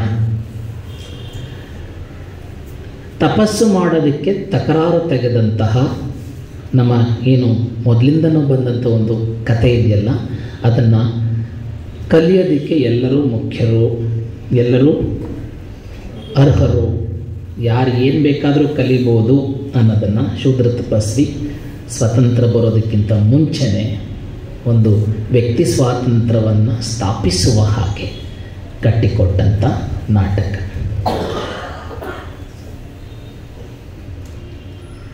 ಶಂಭುಕನನ್ನು ವಧೆ ಮಾಡಬೇಕು ಅಂತ ಬಿಟ್ಟಂಥ ಬಾಣ ಅದು ಶಂಭುಕನ ವಧೆ ಆಗಲ್ಲ, ನಮ್ಮಲ್ಲಿರುವ ಅಜ್ಞಾನದ ವಧೆ ಆಗತ್ತೆ ಅಂತ, ನಮ್ಮಲ್ಲಿರುವ ಅವಿವೇಕದ ವಧೆ ಆಗತ್ತೆ ಅನ್ನುವ ಅರ್ಥವನ್ನು ಅದು ನಮಗೆ ಕಾಣಿಸ್ಕೊಡುತ್ತೆ. ಸೊ ಈ ಥರದ ಅನೇಕ ರೂಪಗಳು ಕನ್ನಡ ಸಾಹಿತ್ಯದಲ್ಲಿದೆ. ನೀವು ಸುಮ್ಮನೆ ರಾಮಧಾನ್ಯ ಚರಿತ್ರೆಯನ್ನು ಕನಕದಾಸರದು ಓದಿದಾಗ ರಾಗಿ ಮತ್ತು ನೆಲ್ಲಿನ ಜಗಳ ಬಂದಾಗ ರಾಮ ಇತ್ಯರ್ಥ ಮಾಡ್ತಾನಲ್ಲ, ಸೋ ವಂಡರ್ಫುಲ್ ಅದು. ಸೊ ಇಲ್ಲೂ ಅಷ್ಟೇ ಶಂಭುಕ ವಧೆಯ ಸಂದರ್ಭದಲ್ಲೂ ಕೂಡ ಸೊ ಈ ಥರದ ಚಿಂತನೆಗಳನ್ನು ನಮಗೆ ಕಟ್ಟಿಕೊಟ್ಟಿದ್ದು ಕುವೆಂಪು. ಆಮೇಲೆ ತಪಸ್ಸು ಎಲ್ಲರೂ ಮಾಡ್ಬೋದು ಅನ್ನುವ ದೊಡ್ಡ ಚಿಂತನೆಯೊಂದನ್ನು ನಮಗೆ ದಾಖಲಿಸ್ಕೊಟ್ರು. ಅದೇ ಮುಂದೆ ಬನ್ನಿ, ಅದೇ ಚಿಂತನೆ ಮುಂದಿನ ನಾಟಕದಲ್ಲಿದೆ, ಬೆರಳಿಗೆ ಕೊರಳಲ್ಲಿ. ಏಕಲವ್ಯ ಗುರುವನ್ನು ಎಲ್ಲ ಪಾಠ ಅರ್ಜುನನಿಗೆ ದ್ರೋಣಾಚಾರ್ಯರು ಪಾಠ ಹೇಳ್ಕೊಡೋದಕ್ಕೆ ಆಯಿತು. ಅವರೆಲ್ಲ ಏನು ಅರಮನೆಯಿಂದ ನಿಯೋಜಿತರಾಗಿದ್ದಾರೆ, ಅವರೆಲ್ಲ ಕಲಿತಾ ಇದ್ದಾರೆ. ಇವನಿಗೂ ಕಲಿಬೇಕು ಅಂತ ಆಸೆ ಇದೆ, ಆದರೆ ಇವನು ಜಾತಿ ಪ್ರಾಬ್ಲಮ್. ಅವನೇನು ಮಾಡ್ತಾನೆ, ದ್ರೋಣನ ಮೂರ್ತಿಯನ್ನಿಟ್ಕೊಂಡು ತಾನೇ ಕಲಿತಾನೆ. ಮುಂದೆ ಒಂದು ಮೂರ್ತಿಯನ್ನು ಇಟ್ಕೊಂಡು ಬಿಲ್ವಿದ್ಯೆಯನ್ನು ತಾನೇ ಅಭ್ಯಾಸ ಮಾಡ್ತಾನೆ. ಅರ್ಜುನ್ಗಿಂತ ಅತ್ಯದ್ಭುತ ಬಿಲ್ಲುಗಾರನ ಆಗ್ತಾನೆ. ಇದು ಗೊತ್ತಾಗೋಯ್ತು ನೋಡ್ರಿ, ಇದು ಪ್ರಾಬ್ಲಮ್. ಅರ್ಜುನ ಮಹಾ ಬಿಲ್ಲುಗಾರ, ಬಿಲ್ವಿದ್ಯೆಯನ್ನು ಕಲ್ತಿರೋನು ಅವನು. ಅದಕ್ಕೆ ಹೆಬ್ಬೆರಳಿದ್ರೆ ತಾನೇ ಬಿಡೋಕ್ಕಾಗದು ಬಾಣ. ಬೆರಳನ್ನು ಗುರುದಕ್ಷಿಣೆಯಾಗಿ ನಾನಿಲ್ಲ ಅಂತ ಪರವಾಗಿಲ್ಲ, ನನ್ನ ಮೂರ್ತಿ ಇಟ್ಕೊಂಡು ಕಲ್ತಿದ್ಯಾ ನೀನು, ಅಲ್ಲಿ ನಾನಿದ್ದಂಗೆ, ಸೊ ಗುರುದಕ್ಷಿಣೆಯಾಗಿ ನೀನು ನಿನ್ನ ಬೆರಳನ್ನು ಕೊಡು ಅಂತ ದ್ರೋಣಾಚಾರ್ಯರು ಕೇಳ್ತಾರೆ. ಆಮೇಲೆ ಮತ್ತೊಂದು ಬಾಣ ಬಿಡೋಕ್ಕಾಗಲ್ಲ, ಬಿಲ್ಲು ಹೆಬ್ಬೆರಳಿಲ್ಲ ಅಂದರೆ ಬಿಡೆ ಬಲ ಬರಲ್ವಲ್ಲ ಬೆರಳಿಲ್ಲ ಅಂದರೆ. ಏಕಲವ್ಯ ಮತ್ತು ದ್ರೋಣರ ನಡುವಿನ ಒಂಚೂರು ಆ ಸಂವಾದವನ್ನು ಓದ್ತೀನಿ. ಏಕಲವ್ಯ: ಕಲಿಯಲು ಆಸೆಯೇ ಮೂಲ, ಹುಟ್ಟಲ್ಲ ಅಣ್ಣಂದಿರೆ. ಅಲ್ಲಿ ಎಲ್ಲ ಹುಡುಗರು ಇರ್ತಾರೆ, ವ್ಯಂಗ್ಯ ಮಾಡ್ತಿರ್ತಾರೆ. ಭೀಮ ಅರ್ಜುನ ಇವನು ಕಲಿತಾನಂತೆ ಕಾಡು ನೋಡಿದ ಜಾತಿಯಿಂದ ಅವನು ಕನಿಷ್ಠ. ದ್ರೋಣ: ಏಕಲವ್ಯ, ನಿನ್ನ ಆಸಕ್ತಿ ಶ್ರದ್ಧೆ ಮೆಚ್ಚತಕ್ಕದ್ದೇ. ಕುವೆಂಪು ಅವ್ರ ಮಾತನ್ನು ಹೇಳ್ತಾ ಇದ್ದೀನಿ. ಆದರೆ ಶಾಸ್ತ್ರ ಅಡ್ಡವಿದೆ. ಶೂದ್ರರಿಗೆ ಗುರುಮುಖೇನ ವಿದ್ಯೆ ಕಲಿಸಬಾರದೆಂದು ಶಾಸ್ತ್ರ ಸಾರಿದೆ. ಮುಂದಕ್ಕೆ ಹೋಗೋಣ. ಏಕಲವ್ಯ: ಪೂಜ್ಯರೇ, ಕೀಳು ಕುಲದಲ್ಲಿ ಹುಟ್ಟಿದ ತಪ್ಪಿಗೆ ಜೀವನ ಪೂರ್ತಿ ನಾನು ಈ ವಿದ್ಯೆಯಿಂದ ದೂರಾಗಬೇಕೇ? ದ್ರೋಣ: ಈ ಬಗೆಯ ಅಸಮಾನತೆ ನಿಸರ್ಗದಷ್ಟೇ ಸಹಜ. ಒಳಗಡೆ ಒಬ್ಬ ಗುರು ದ್ರೋಣ ಒಳ್ಳೆ ಮನುಷ್ಯನೇ, ಆದರೆ ಶಾಸ್ತ್ರವನ್ನು ಗಡ್ಡ ಕಟ್ಟಾಕ್ಬಿಟ್ಟಿದೆ ಪಾಪ. ಏಕಲವ್ಯ: ಎಲ್ಲ ಮರಗಳು ಸಮಾನಾದ ಮಟ್ಟಕ್ಕೆ ಎತ್ತರಕ್ಕೆ ಬೆಳೆಯಲಾರವು, ಎಲ್ಲ ಬಂಡೆಗಳು ಒಂದೇ ಗಾತ್ರಕ್ಕೆ ಇರಲಾರವು. ಪೂರ್ವಜನ್ಮದ ಪಾಪ ಪುಣ್ಯಗಳಿಗೆ ಅನುಗುಣವಾಗಿ ಮನುಷ್ಯ ಮೇಲು ಕೀಳು ಜಾತಿಗಳಲ್ಲಿ ಹುಟ್ಟುತ್ತಾನೆ. ಸೊ ಸಾರಿ ಅಮ್ಮ ಗುರಿ ಪಾಪ ಏಕಲವ್ಯ. ಇದೇ ವಿಶ್ವಮಾನವ ಸಂದೇಶನ ಮತ್ತೆ ಮತ್ತೆ ನಾವು ಅರ್ಥ ಮಾಡ್ಕೋಬೇಕಾಗಿರೋದು. ಒಂದು ಪುಟ್ಟ ಮಗುಗೆ ನಾವು ಈ ಥರದ್ದು ಬೇಡವದ್ದು ಎಲ್ಲ ತುಂಬ ಹೋಗ್ತಾರೆ. ಸೊ ಅದನ್ನು ಈ ಬೆರಳಿಗೆ ಕೊರಳ್ ಮತ್ತು ಶಂಭುಕ ಬದೆ ಅಥವಾ ಶಂಭುಕನನ್ನು ಕುರಿತಾದಂಥ ನಾಟಕ ಇದೆಯಲ್ಲ, ಶೂದ್ರ ತಪಸ್ವಿ, ಇವೆರಡೂ ಕೂಡ ನಮ್ಮಲ್ಲಿರುವಂತಹ ವರ್ಣ ಮತ್ತು ಜಾತಿ ಧರ್ಮ ಇದರಲ್ಲಿರುವಂಥ ಕೆಲವು, ಇಲ್ಲಿ ಕುವೆಂಪು ಅವರಿಗೆ ಧರ್ಮ ವಿರೋಧವಿಲ್ಲ, ಅದರಲ್ಲಿರುವಂಥ ಏನು ಅನಗತ್ಯ ವಿಚಾರಗಳಿದ್ದಾವಲ್ಲ ಅವುಗಳ ವಿರೋಧ ಇದೆ. ಇದು ಬಹಳ ಮುಖ್ಯವಾಗಿ ನಾವು ಗಮನಿಸಬೇಕಾದ ನಾಟಕ. ಸಾಧ್ಯ ಆದರೆ ನೀವೆಲ್ಲ ಪ್ರವೇಶ ಮಾಡಿ ಆ ನಾಟಕಕ್ಕೆ ಹೋದ್ರೆ ನಿಮಗೆ ಓದಬೇಕಾದ್ರೆ ಜೀವ ಮಿಳ್ಳನ್ನತ್ತೆ. ಅವನು ಎಷ್ಟು ಚಂದ ಕೇಳ್ಕೊತಾನೆ ಗೊತ್ತಾ, ಅವನು ಏಕಲವ್ಯ, ನಾನು ಕಲಿಬೇಕು ಅನ್ನೋ ಆಸೆಗೆ ನಾವು ಇವತ್ತು ಒಂಥರ ನಾವು ಹಂಗೆ ಮಾಡ್ತೀವಿ. ನಮ್ಮ ಮಕ್ಕಳು ಏನೋ ಮಾಡಬೇಕು, ನಾವು ಬೇರೇನೋ ಮಾಡಿಸ್ತಾ ಇರ್ತೀವಿ. ಈ ಥರ ಇವತ್ತು ನಾವು ಬೇರೆ ಬೇರೆ ಥರದಲ್ಲಿ ನಮ್ಮ ಮಗುವಿನ ಆಸೆಯನ್ನು ನಾವು ಪೂರೈಸ್ಕೊಳ್ಳೋಕೆ ಬಿಡೋದಿಲ್ಲ. ನನಗೆ ಆ ಸಂದರ್ಭದಲ್ಲಿ ಇವೆಲ್ಲ ಕಾಡ್ತಾವೆ ತುಂಬ. ಇರಲಿ, ಮುಂದಕ್ಕೆ ಹೋಗ್ತೀನಿ. ಇದಾದ ನಂತರ 1948ರಲ್ಲಿ ಬಲಿದಾನ ಅಂತ ಒಂದು ನಾಟಕವನ್ನು ಕುವೆಂಪು ಅವರು ಬರ್ತಾರೆ. ಇದು ಭಾರತದ ಸ್ವಾತಂತ್ರ್ಯ 1948. ನಾನು ಯಾಕೆ ಇಸ್ವಿ ಸಮೇತ ಹೇಳ್ತಾ ಇದ್ದೀನಿ ಅಂತಂದರೆ ಆ ಗ್ರಾಫ್ ಮತ್ತು ಜರ್ನಿ ಗೊತ್ತಾಗಬೇಕು ಅಂತ. ಕುವೆಂಪು ತರುಣನಾಗಿ ಸ್ವತಂತ್ರ ಬಂದ ನಂತರ ಬಿಫೋರು, ಮುಂಚೆ ಭಾರತದಲ್ಲಿ ಒಂದು ಬ್ರಿಟಿಷರ ಆಳ್ವಿಕೆ, ಶೋಷಣೆ, ಮತ್ತೊಂದು ಮಗದೊಂದು ಇವೆಲ್ಲ ಇತ್ತಲ್ಲ, ಇದು ನಮ್ಮಲ್ಲಿ ಒಂದು ದೇಶಭಕ್ತಿಯನ್ನು ಅಥವಾ ದೇಶಭಕ್ತಿಯ ಒಂದು ವೈಚಾರಿಕ ಆಯಾಮವನ್ನು ನಮ್ಮೊಳಗಡೆ ಅರ್ಥ ಮಾಡಿಸಿದ ನಾಟಕ ಬಲಿದಾನ. ಸೊ ಇದನ್ನು ನಾವು ಗಮನಿಸಬೇಕು. ಇನ್ನು ಮುಖ್ಯವಾಗಿ ಇನ್ನೊಂದು ನಾಟಕ ಚಂದ್ರಹಾಸ, ಜೈಮಿನಿ ಭಾರತ. ಚಂದ್ರಹಾಸನ ಕಥೆ ನಿಮಗೂ ಗೊತ್ತಿದೆ. ಜೈಮಿನಿ ಭಾರತದ ಕಥೆಯನ್ನು ಇಟ್ಕೊಂಡು ಮತ್ತೆ ವಾಪಸ್ ಪುರಾಣಕ್ಕೆ ಹೋಗಿ ಮಹಾಕಾವ್ಯಕ್ಕೆ ಹೋಗಿ ಅದೇ ಕಥೆಯನ್ನು ಇಲ್ಲಿ ನಮಗೆ ಮತ್ತೆ ಕಟ್ಟಿಕೊಟ್ಟದ್ದು ನಾವು ನೋಡ್ಬೋದು. ಮತ್ತು ಕುವೆಂಪು ಬರೆದ ಇನ್ನೊಂದು ನಾಟಕ ಮತ್ತು ಕೊನೆ ನಾಟಕ ಕಾನೀನ, ಕರ್ಣನ ಒಳಗೊಂಡಂಥ ನಾಟಕ. ಕರ್ಣನ ನೀವು ಯಾವ ತಗೊಂಡ್ರು ಎಲ್ಲ ಕಂಟೆಂಟ್ ನೋಡಿ, ವಿಚಾರದ ಒಂದು ಹೇಳಲೇಬೇಕಾದ, ಸಮಾಜಕ್ಕೆ ಈ ವಿಚಾರವನ್ನು ತಿಳಿಸಲೇಬೇಕಾದಂಥ ವಿಚಾರವನ್ನೇ ಕುವೆಂಪು ಹೇಳಿರೋದು. ಸಹಜವಾದ ಎಲ್ಲರೂ ಹೇಳೋ ಕಥೆ ಹೇಳೇ ಇಲ್ಲ. ಜಲಗಾರ, ಶಂಭುಕ, ಕರ್ಣ,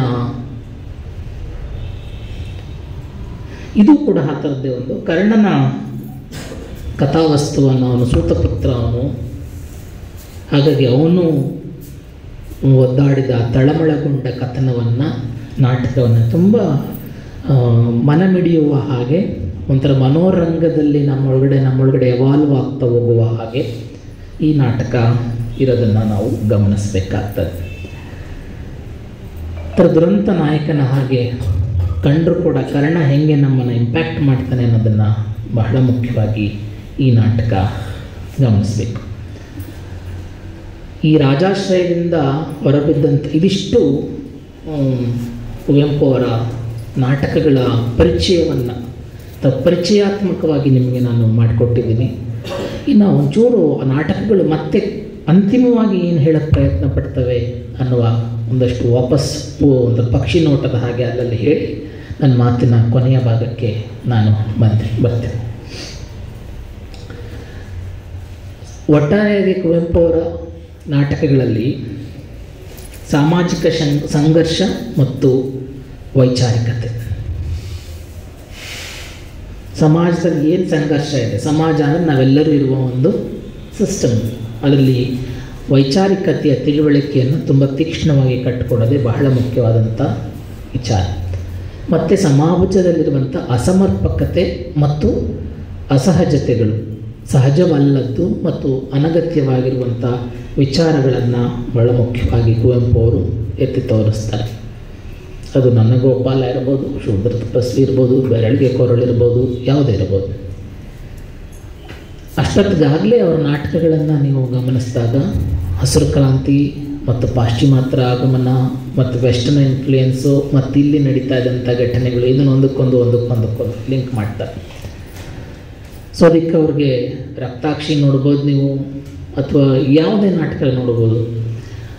ರೈತನಿಗೂ ಕೂಡ ರೈತ ಎಷ್ಟು ಮುಖ್ಯ ಅಂತ ನೇಗಿಲ ಯೋಗಿ ಪದ್ಯ ಬರೆದು ಅದೊಂದು ರೈತ ಗೀತೆಯನ್ನಾಗಿ ಮಾಡಿದಂಥ ಕುವೆಂಪು ರೈತನನ್ನು ಕೂಡ ಪ್ರಶ್ನೆ ಮಾಡ್ತಾರೆ. ಇದು ಬಹಳ ಮುಖ್ಯ. ಉಳುವ ಯೋಗಿಯ ನೋಡಲ್ಲಿ ಅಂತ ಹೇಳ್ತಾರೆ ಕುವೆಂಪು, ಆದರೆ ಜಲಗಾರದಲ್ಲಿ ಎಷ್ಟು ಕ್ವಶನ್ ಮಾಡ್ತಾರೆ ಅಂತ.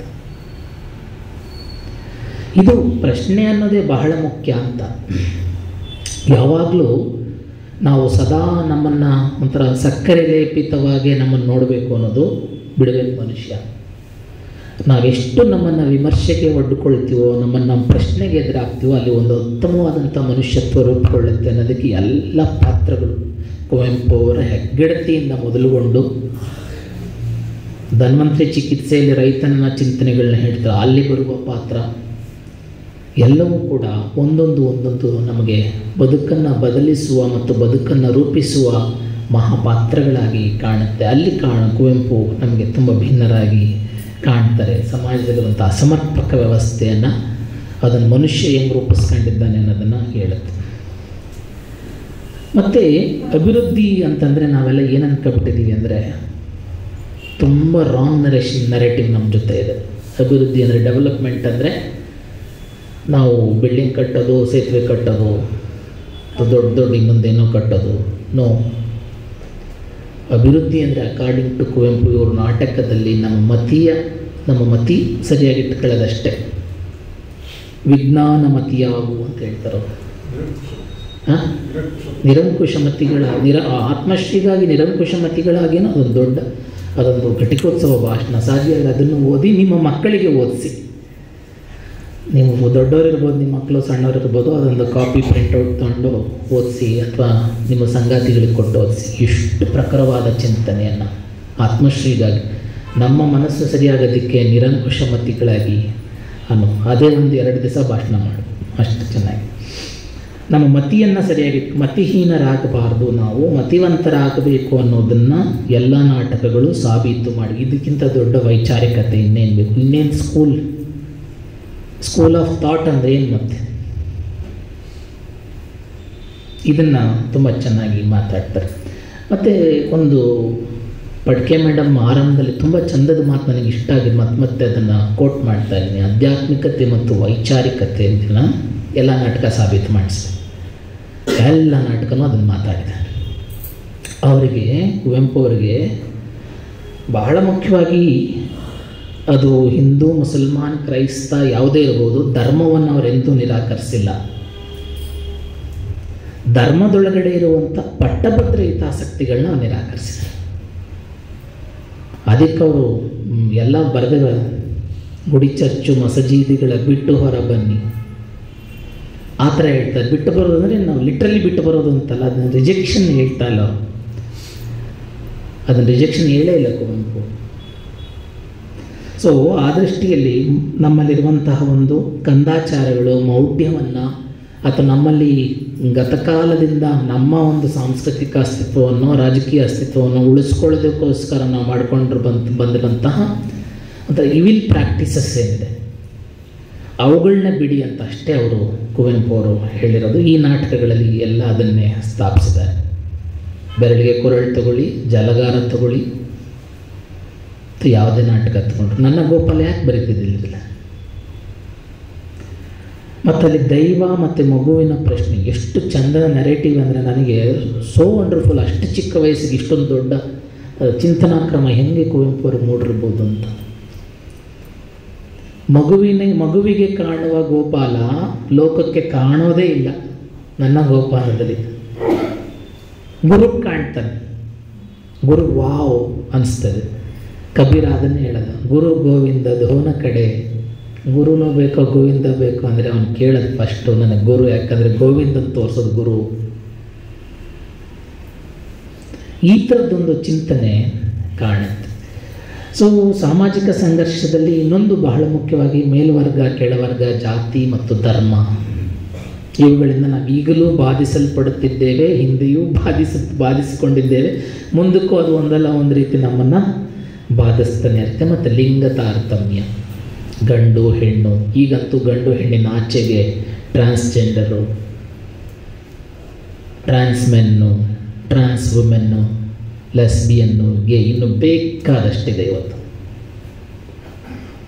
ಲಿಂಗ ಬರೀ ಗಂಡು ಹೆಣ್ಣಿಗೆ ಏನು ಸೀಮಿತ ಆಗಿ ಇನ್ನು ಹೊಸ ಥರದ ಲಿಂಗದ ಬಗೆಗಿನ ಚರ್ಚೆ, ಲಿಂಗದ ಬಗೆಗಿನ ಏನು ತರತಮಗಳು ಇದೆಲ್ಲ, ಅದಕ್ಕೆ ಬೇಕಾದಂಥ ಇಂಜೆಕ್ಷನ್ನ ಒಂಥರ ಇವೆಲ್ಲ ಹೆಂಗೆ ನಾವು ಕೋವಿಡ್ ವ್ಯಾಕ್ಸಿನ್ ತಗೊಂಡಿದ್ದಲ್ಲ, ಹಾಗೆ ಕುವೆಂಪು ಅವ್ರ ಕೃತಿಗಳು ಒಂದೊಂದು ವ್ಯಾಕ್ಸಿನ್ ಇದ್ದ ಹಾಗೆ.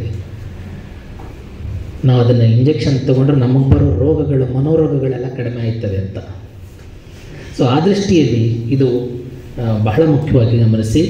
ಜಾತಿಯಿಂದ ಯಾರು ಶ್ರೇಷ್ಠರಾಗೋದಿಲ್ಲ ಅನ್ನುವ ಸೂಕ್ಷ್ಮತೆಯನ್ನು ಎಲ್ಲ ನಾಟಕಗಳು ಮಾತಾಡಿದೆ.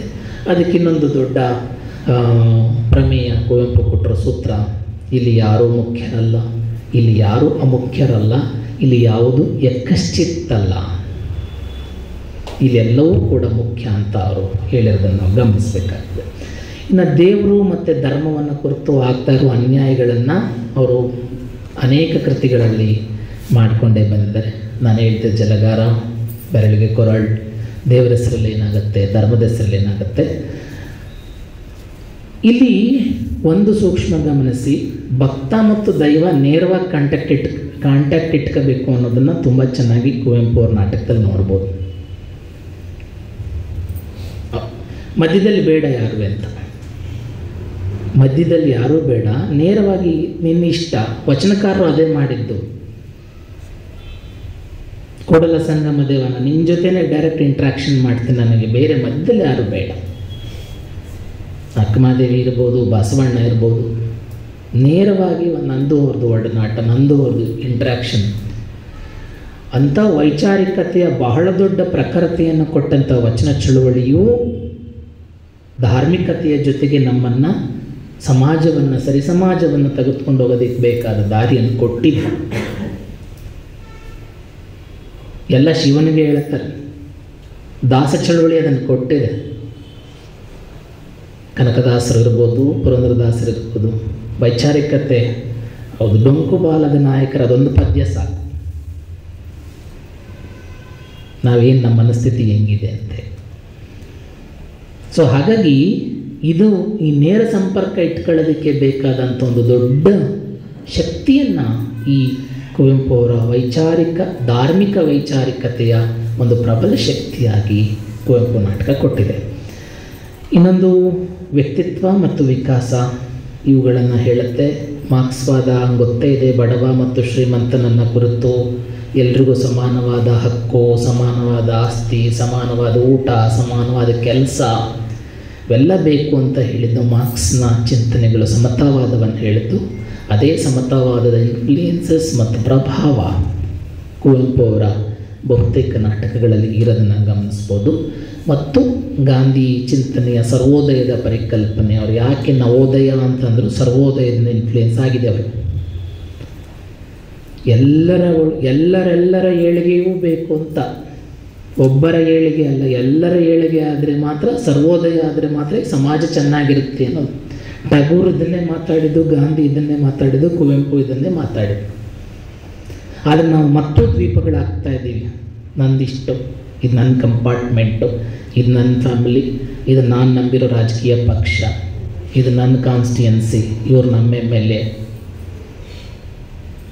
ಸರ್ವರ ಏಳಿಗೆ ಆಗಬೇಕು ಅನ್ನೋದಿದೆಯಲ್ಲ, ಅದನ್ನು ಕುವೆಂಪು ಅವರು ಸ್ಥಾಪಿಸಿದ್ರು. ಅದು ಅವರೆಲ್ಲ ನಾಟಕಗಳಲ್ಲಿ ನೀವು ನೋಡಬಹುದು ಅಂತ. ಇದಿಷ್ಟು ಕುವೆಂಪು ಅವರ ಚಿಂತನೆಯನ್ನು ಮಹಿಳಾ ಸ್ವಾತಂತ್ರ್ಯ ಅನ್ನೋಂಥ ಅದ್ಭುತವಾಗಿ ಅವರು ಕಟ್ಟಿಕೊಟ್ಟಿದ್ದಾರೆ. ಮತ್ತು ನಾಗರಿಕತೆ ಹೆಂಗೆ ಬೆಳಿಬೇಕು, ಯಾವುದನ್ನು ನಾಗರಿಕತೆ ಅಂತ ಕರೀತೀರಾ ಅನ್ನೋದ್ರ ಡೆಫಿನೇಷನ್ ತುಂಬ ರಾಂಗ್ ಇದೆ ನಮ್ಮ ನಡುವೆ. ನಾಗರಿಕತೆ ಅಂದರೆ ಮನುಷ್ಯ ಮತಿವಂತನಾಗಬೇಕು, ಮತಿಹೀನನಾಗಬಾರದು ಅನ್ನುವ ಒಂದು ವಿವೇಕ. ನಾವು ಎಷ್ಟೇ ನಾಗರಿಕರಾಗಿ ಅಮಾನವೀಯವಾಗಿ ಅರ್ಥಿಸ್ಬಿಟ್ರೆ, ನಾವು ಎಷ್ಟೊಂದು ಶಿಕ್ಷಣ ಪಡ್ಕೊಂಡಿರ್ತೀವಿ, 3 ಡಿಗ್ರಿ 4 ಡಿಗ್ರಿ ಇಟ್ಕೊಂಡಿರ್ತೀವಿ, ಎಷ್ಟು ಇನ್ಹ್ಯೂಮನ್ ಆಗಿ ವರ್ತಿಸ್ತಾ ಇರ್ತೀವಿ ಅಂದರೆ ನನಗೆ ನಮ್ಮನೆ ರೆಫ್ರಿಜರೇಟರ್ಗಳು ತುಂಬ ಇನ್ಹ್ಯೂಮನ್ ಅನಿಸುತ್ತೆ. ನಾವೇ ಇಟ್ಕೊಂಡು ನಾವೇ ತಿನ್ನಬೇಕು, ಬೇರೆಯವ್ರಿಗೆ ಕೊಡೋಂಗಿಲ್ಲ ಅಲ್ವಾ. ಡಬ್ಬಕ್ಕಿಟ್ಟು ಅದಕ್ಕೆ ಇನ್ನೊಂದು ಓವನ್ ಬೇರೆ ತಗೋತೀವಿ ಬಿಸಿ ಮಾಡ್ಕೊಂಡು ತಿನ್ನೋಣ ಅಂತ. ಮುಂಚೆ ಉಳಿದ್ರೆ ಅಟ್ಲೀಸ್ಟ್ ನಾಯಿಗಾದರೂ ಹಾಕ್ತಿದ್ವಿ, ದನ ಕರಕ್ಕೆ ನಾವು ಮುಸ್ರೆ ಅಂತನಾದರೂ ಹಾಕ್ತಿದ್ವಿ. ಕಡೆ ಪಕ್ಷ ನಮ್ಮ ಬೀದಿಯಲ್ಲಿ ಓಡಾಡುವ ಇಲಿ ಹೆಗ್ಣಗಳಿಗೆ ಅನ್ನದಾನಗಳು ಚರಂಡಿಲಾದರೂ ಸಿಗ್ತೀವಿ. ಹುಡುಕೀಗ ನಮ್ಮಲ್ಲಿ ಎಷ್ಟು ಮಾನವೀಯತೆ ನಾವು ಕೊಂದ್ಕೊತಾ ಇದ್ದೀವಿ. ಅದಕ್ಕೆ ಇದು ಈ ಥರದ ತುಂಬ ಉದಾಹರಣೆಗಳು ನಾವು ಕೊಟ್ಕೋಬೋದು. ಇವತ್ತು ನಾವು ಎಷ್ಟು ಇನ್ಹ್ಯೂಮನ್ ಆಗ್ತಾ ಇದ್ದೀವಿ, ಅಮಾನುಷರಾಗ್ತಿದ್ದೀವಿ ಅಂತ. ನೀಡುವ ಕೈಗಳು ಇವತ್ತು ಭಾಳ ಕಡಿಮೆ ಆಗಿಬಿಟ್ಟಿದೆ. ಯಾಕೆ ಸಾಹಿತ್ಯ ಕೃತಿಗಳು ಬಹಳ ಮುಖ್ಯ ಅಂದರೆ, ಆ ನೀಡುವ ಕೈಗಳು ಇದ್ದಾಗ ನಮ್ಮಲ್ಲಿ ಮನುಷ್ಯತ್ವ, ನಾವು ಪ್ರಕೃತಿ ಥರ ಬದುಕೋದಕ್ಕೆ ಸಾಧ್ಯ ಆಗತ್ತೆ ಅನ್ನೋದನ್ನು ಇವ್ರ ನಾಟಕಗಳು ಅನ್ನೋದು ಹೇಳಿದ. ಮೊಸರಿನ ಉದಾಹರಣೆ ಅದೇನು ಮಹಾ ಇದಲ್ಲ, ಆದರೆ ಅದೇ ಮಹಾ ಅಲ್ಪದಲ್ಲಿ ಕಲ್ಪ. ನಾವು ಯಾವಾಗಲೂ ಇಷ್ಟರಲ್ಲಿ ದೊಡ್ಡದನ್ನು ಕಾಣಬೇಕು ಅಂತ ಅದನ್ನು ಕುವೆಂಪು ಅವರು ಹೇಳಿದ್ದಾರೆ. ಮತ್ತು ನಮ್ಮ ಮನುಷ್ಯನಿಗಿರುವ ಸ್ವಾರ್ಥ ಇವುಗಳನ್ನೆಲ್ಲ ತುಂಬ ನೆಗೆಟಿವ್ ಆದಂಥ ಅಲ್ಪತೆಗಳು ನಮ್ಮೊಳಗಡೆ ಇದೆಯಲ್ಲ, ಅದನ್ನು ಒಂದೊಂದನ್ನೇ ಎಡಿಟ್ ಮಾಡುತ್ತೆ ಕುವೆಂಪು ಅವರ ನಾಟಕ. ಮತ್ತು ಭಕ್ತಿ ಮಾರ್ಗ, ಜ್ಞಾನ ಮಾರ್ಗ ಎರಡೂ ಮುಖ್ಯವಾದ ಮಾರ್ಗ ಅಂತಲೇ ಇವ್ರ ನಾಟಕಗಳು ಹೇಳುತ್ತೆ. ಮತ್ತು ಜೊತೆಗೆ ಕರ್ಮ ಮಾರ್ಗ, ಕೆಲಸ, ಕಾಯಕ, ಈ ಮೂರು ಮಾರ್ಗಗಳನ್ನು ಮಾತನಾಡುತ್ತೆ. ಫೈನಲಿ ಒಟ್ಟಾರೆಯಾಗಿ ಕುವೆಂಪು ಅವರ ನಾಟಕ ಸಮಯ ಆಗಿದೆ ಅಂತ ಕರೆಕ್ಟ್ ಮಾತಾಡಿದೆ 1 ಗಂಟೆ. ಕುವೆಂಪು ಅವರ ನಾಟಕಗಳನ್ನು ನೀವು ಮತ್ತೊಮ್ಮೆ ಪ್ರವೇಶ ಮಾಡೋದು ನೋಡಿದ್ರೆ, ಇದು ಸಕಾಲ 1924 ಮೊದಲನೇ ನಾಟಕ ಬರೆದು 100 ವರ್ಷ ಆಗಿದೆ. ಒಳ್ಳೆ ಕಾಲದಲ್ಲಿ ಮಾಡಿದ್ರೆ ಮೇಡಮ್ ಕಾರ್ಯಕ್ರಮ. ಆಚೆ ಹೌದು, ನಾಟಕಗಳು ಬರೆದು 100 ವರ್ಷ ಆಗಿದೆ. ನಾವೆಲ್ಲ ರಿವಿಸಿಟ್ ಮಾಡಬೇಕಿದೆ. ಮತ್ತೆ ನಮ್ಮ ಮನೆ ಮಕ್ಕಳಿಗೆ ಕುವೆಂಪುನ ಓದಿಸ್ಬೇಕಾಗಿದೆ, ಬೇಂದ್ರೆಯನ್ನು ಓದಿಸ್ಬೇಕಾಗಿದೆ, ಕಾರಂತರನ್ನು ಆಮೇಲೆ ಉಳಿದಿದ್ದು ನಿಮ್ಮ ಇಷ್ಟ. ಹೀಗೆ ಓದಿಸುವ ಅಗತ್ಯ ಬಹಳ ಮುಖ್ಯ ಇದೆ. ಇಲ್ಲಾಂದರೆ ನಮ್ಮ ಮಕ್ಕಳು ಮುಂದಕ್ಕೆ ಏನಾಗ್ತವೆ ಅಂದರೆ ದ್ವೇಷದ ಮುದ್ದೆಗಳಾಗ್ತಾರೆ, ಅಸೂಯೆಯ ಮುದ್ದೆಗಳಾಗ್ತಾರೆ, ಇನ್ನೇನೋ ಆಗ್ತಾರೆ. ಬಹುಶಃ ಇದು ಕನ್ನಡವನ್ನು ಕೈ ಹಿಡಿದು ನಡೆಸಿರುವ ವಚನ ಚಳುವಳಿ ಇರ್ಬೋದು, ದಾಸ ಚಳುವಳಿ ಇರ್ಬೋದು, ಪಂಪನಿಂದನೇ ಶುರುವಾಗಿದೆ ಅಂತ ಅದ್ಭುತ. ಮನುಷ್ಯ ಜಾತಿ ತಾನೊಂದೇ ಒಲಂ, ಪಂಪ ಹೇಳ್ಬಿಟ್ಟದ ಮನುಷ್ಯ ಜಾತಿ ಅನ್ನೋದೊಂದೇ ಅಣ್ಣ, ಬೇರೆ ಬೇರೆ ಇಲ್ಲ ಅಂತ. ಹಾಗಾಗಿ ನಮ್ಮ ಮಕ್ಕಳನ್ನು ನಾವು ಕಾಪಾಡ್ಕೋಬೇಕು ಅಂದರೆ ಅವ್ರ ಕೈಗೆ ಕುವೆಂಪು, ಬೇಂದ್ರೆ, ಕಾರಂತರನ್ನು ಕೊಡಿ. ನಮ್ಮ ಮಕ್ಕಳು ಆರೋಗ್ಯಕರವಾಗಿರ್ತಾರೆ, ಮತ್ತು ಅವರಲ್ಲಿ ಅವಿವೇಕಗಳು ತುಂಬಲ್ಲ ಅಂತ ಹೇಳ್ತಾ ಒಂದಿಷ್ಟು ಮಾತಾಡೋದಕ್ಕೆ ಅವಕಾಶ ಮಾಡಿಕೊಟ್ರಿ. ಈ ವಿಚಾರದಲ್ಲಿ ಮತ್ತೊಂದು ಸತಿ ನಾನು ಕುವೆಂಪುನ ಓದ್ಕೊಂಡು, ನಿನ್ನೆ ಮುಂಬೈ ಏರ್ಪೋರ್ಟಲ್ಲಿ ಓದ್ಕೊಂಡಿದ್ದೀನಿ, ದೆಹಲಿ ಏರ್ಪೋರ್ಟಲ್ಲಿ ಓದ್ಕೊಂಡು ಎಲ್ಲ ನೋಟ್ಸ್ ಮಾಡಿಕೊಂಡು, ಎಲ್ಲೆಲ್ಲಿ ಕೂತರು ಕುವೆಂಪು, ಅಲ್ಲಿ ನೋಡ್ತಿದ್ದ ಕುವೆಂಪು ನನಗೆ ಕಾಣ್ತಿದ್ರು. ಅಲ್ಲಿ ಈ ಥರದ ಚಿಂತನೆಗಳನ್ನು ನಾವು ಅರ್ಥ ಮಾಡ್ಕೊಳ್ಳೋದಕ್ಕೆ ಸಾಧ್ಯ ಅಂತ ಹೇಳ್ತಾ, ನನ್ನ ಬದುಕಿನಲ್ಲಿ ಒಂದಾದ ಘಟನೆಯನ್ನು ನಿಮಗೆ ಒಂದು ಕೇಳಿ ನನಗೆ ಒಂದು ಉದಾಹರಣೆ ಮೂಲಕ ನನ್ನ ಮಾತನ್ನು ಮುಗಿಸ್ತೀನಿ. ಒಮ್ಮೆ ಹಿಂಗೆ ಅಲಹಾಬಾದ್ ವಿಶ್ವವಿದ್ಯಾಲಯದಲ್ಲಿ, ಪ್ರಯಾಗ್ರಾಜ್ ಕೇಳಿರ್ಬೋದು ನೀವು, ತ್ರಿವೇಣಿ ಸಂಗಮ ಇದೆ. ಅಲ್ಲಿ ಭಾಳ ದೊಡ್ಡ 100 ವರ್ಷ ಇತಿಹಾಸ ಇರುವಂಥ ವಿಶ್ವವಿದ್ಯಾಲಯ ಅದು. ಅಲ್ಲಿ ಹೀಗೆ ಒಂದು ಉಪನ್ಯಾಸ ಮಾಡುವ ಸಂದರ್ಭ ಒದಗಿ ಬಂದಿತ್ತು ನನಗೆ. ನಾನಲ್ಲಿ ಹೇಳಿದೆ, ನಾ ಮೆಟ್ಟುವ ನೆಲ ಇದೇ ಕರ್ನಾಟಕ. ನಾನು ಅಲಹಾಬಾದಲ್ಲಿ UP-ನಲ್ಲಿಲ್ಲ ಮೈ ಡಿಯರ್ಸ್, ಕರ್ನಾಟಕದಲ್ಲೇ ಇದ್ದೀನಿ. ಯಾಕಂದರೆ ಕನ್ನಡಿಗ ಇಲ್ಲಿ ಬಂದಿದ್ದಾನೆ, ಇಲ್ಲಿ ಮಾತಾಡ್ತಾ ಇರೋದು ಕನ್ನಡಿಗ. ನಾ ಕುಡಿಯುವ ನೀರು ತ್ರಿವೇಣಿ ಸಂಗಮದ ನೀರು ಕುಡಿತಾ ಇಲ್ಲ, ಇದು ಕಾವೇರಿಯ ನೀರು ಅಂದ ತಕ್ಷಣ ಭಾರತದ ಬೇರೆ ಬೇರೆ ಭಾಗದಿಂದ ಬಂದಂಥ ಲೇಖಕರು ಎದ್ದು ನಿಂತ್ಕೊಂಡು ಚಪ್ಪಾಳೆ ತಟ್ಬಿಟ್ರು. ಈ ಥರದ ಅಭಿಮಾನ ಸಾಧ್ಯವೇ ಅಂತ. ಇದಿಷ್ಟು ಚಪ್ಪಾಳೆ ರಾಷ್ಟ್ರಕವಿ ಕುವೆಂಪು ಅವರು ಕೊಟ್ಟುಬಿಡಿ, ಅವರ ಮಾತುಗಳನ್ನು ನಾನು ಹೇಳಿದ್ದೇನೆ ಅಂತೇಳಿ. ಕುವೆಂಪು ಹೀಗೆ ಒಂದು ಪ್ರಭಾವಿಸುವ ನುಡಿ, ಕನ್ನಡ ಎನ್ನುವ ಒಂದು ವೈಚಾರಿಕತೆಯನ್ನು, ನಾಡು ನುಡಿಯನ್ನು ನಮ್ಮಲ್ಲಿ ಒಂದು ಅಗಾಧವಾಗಿ ನಮ್ಮೊಳಗಡೆ ತುಂಬಿಕೊಳ್ಳೋದಕ್ಕೆ ಬೇಕಾದಂಥ ಒಂದು ಪ್ರಭಾವ ಶಕ್ತಿಶಾಲಿ ಇರುವ ಚಿಂತನೆಯನ್ನು ನನಗೆ ಕಟ್ಟಿಕೊಟ್ಟಂಥ ಮಹಾಕವಿ. ಅವತ್ತು ಎಲ್ಲರೂ ತುಂಬ ಜನ ಲೇಖಕರು, ಹೊಸ ತಲೆಮಾರಿನ ಲೇಖಕರೆಲ್ಲ, ಭಾರತದ ಬೇರೆ ಬೇರೆ ಭಾಗದ ಲೇಖಕರಿದ್ದರು. ನನ್ನ ಇಮೇಲ್ಗಳು ಬರೆದ್ರು, ಕುವೆಂಪು ಟ್ರಾನ್ಸ್ಲೇಷನ್ಗಳನ್ನ ಓದಿ ಹೀಗೆ ನಾವು ನಮ್ಮ ಕನ್ನಡದ ಘನ ಕವಿಗಳನ್ನು, ಹೆಮ್ಮೆಯ ಕವಿಗಳನ್ನು ಲೋಕಕ್ಕೆ ಪರಿಚಯ ಮಾಡ್ತಾ ಹೋಗೋಣ. ಆ ಕೆಲಸವನ್ನು ಕಾರಂತ ವೇದಿಕೆಯವರು ಮಾಡ್ತಾ ಇದ್ದಾರೆ ಅಂತ ಹೇಳ್ತಾ ನಿಮಗೂ ಕೂಡ ಶುಭಾಶಯ ಹೇಳಿ, ಕೇಳಿದಂಥ ಎಲ್ಲ ಹಿರಿಯರಿಗೆ, ಸ್ನೇಹಿತರಿಗೆ ನನ್ನ ನಮಸ್ಕಾರಗಳು ತಿಳಿಸಿ ನನ್ನ ಮಾತು ಮುಗಿಸ್ತೀನಿ. ನಮಸ್ಕಾರ.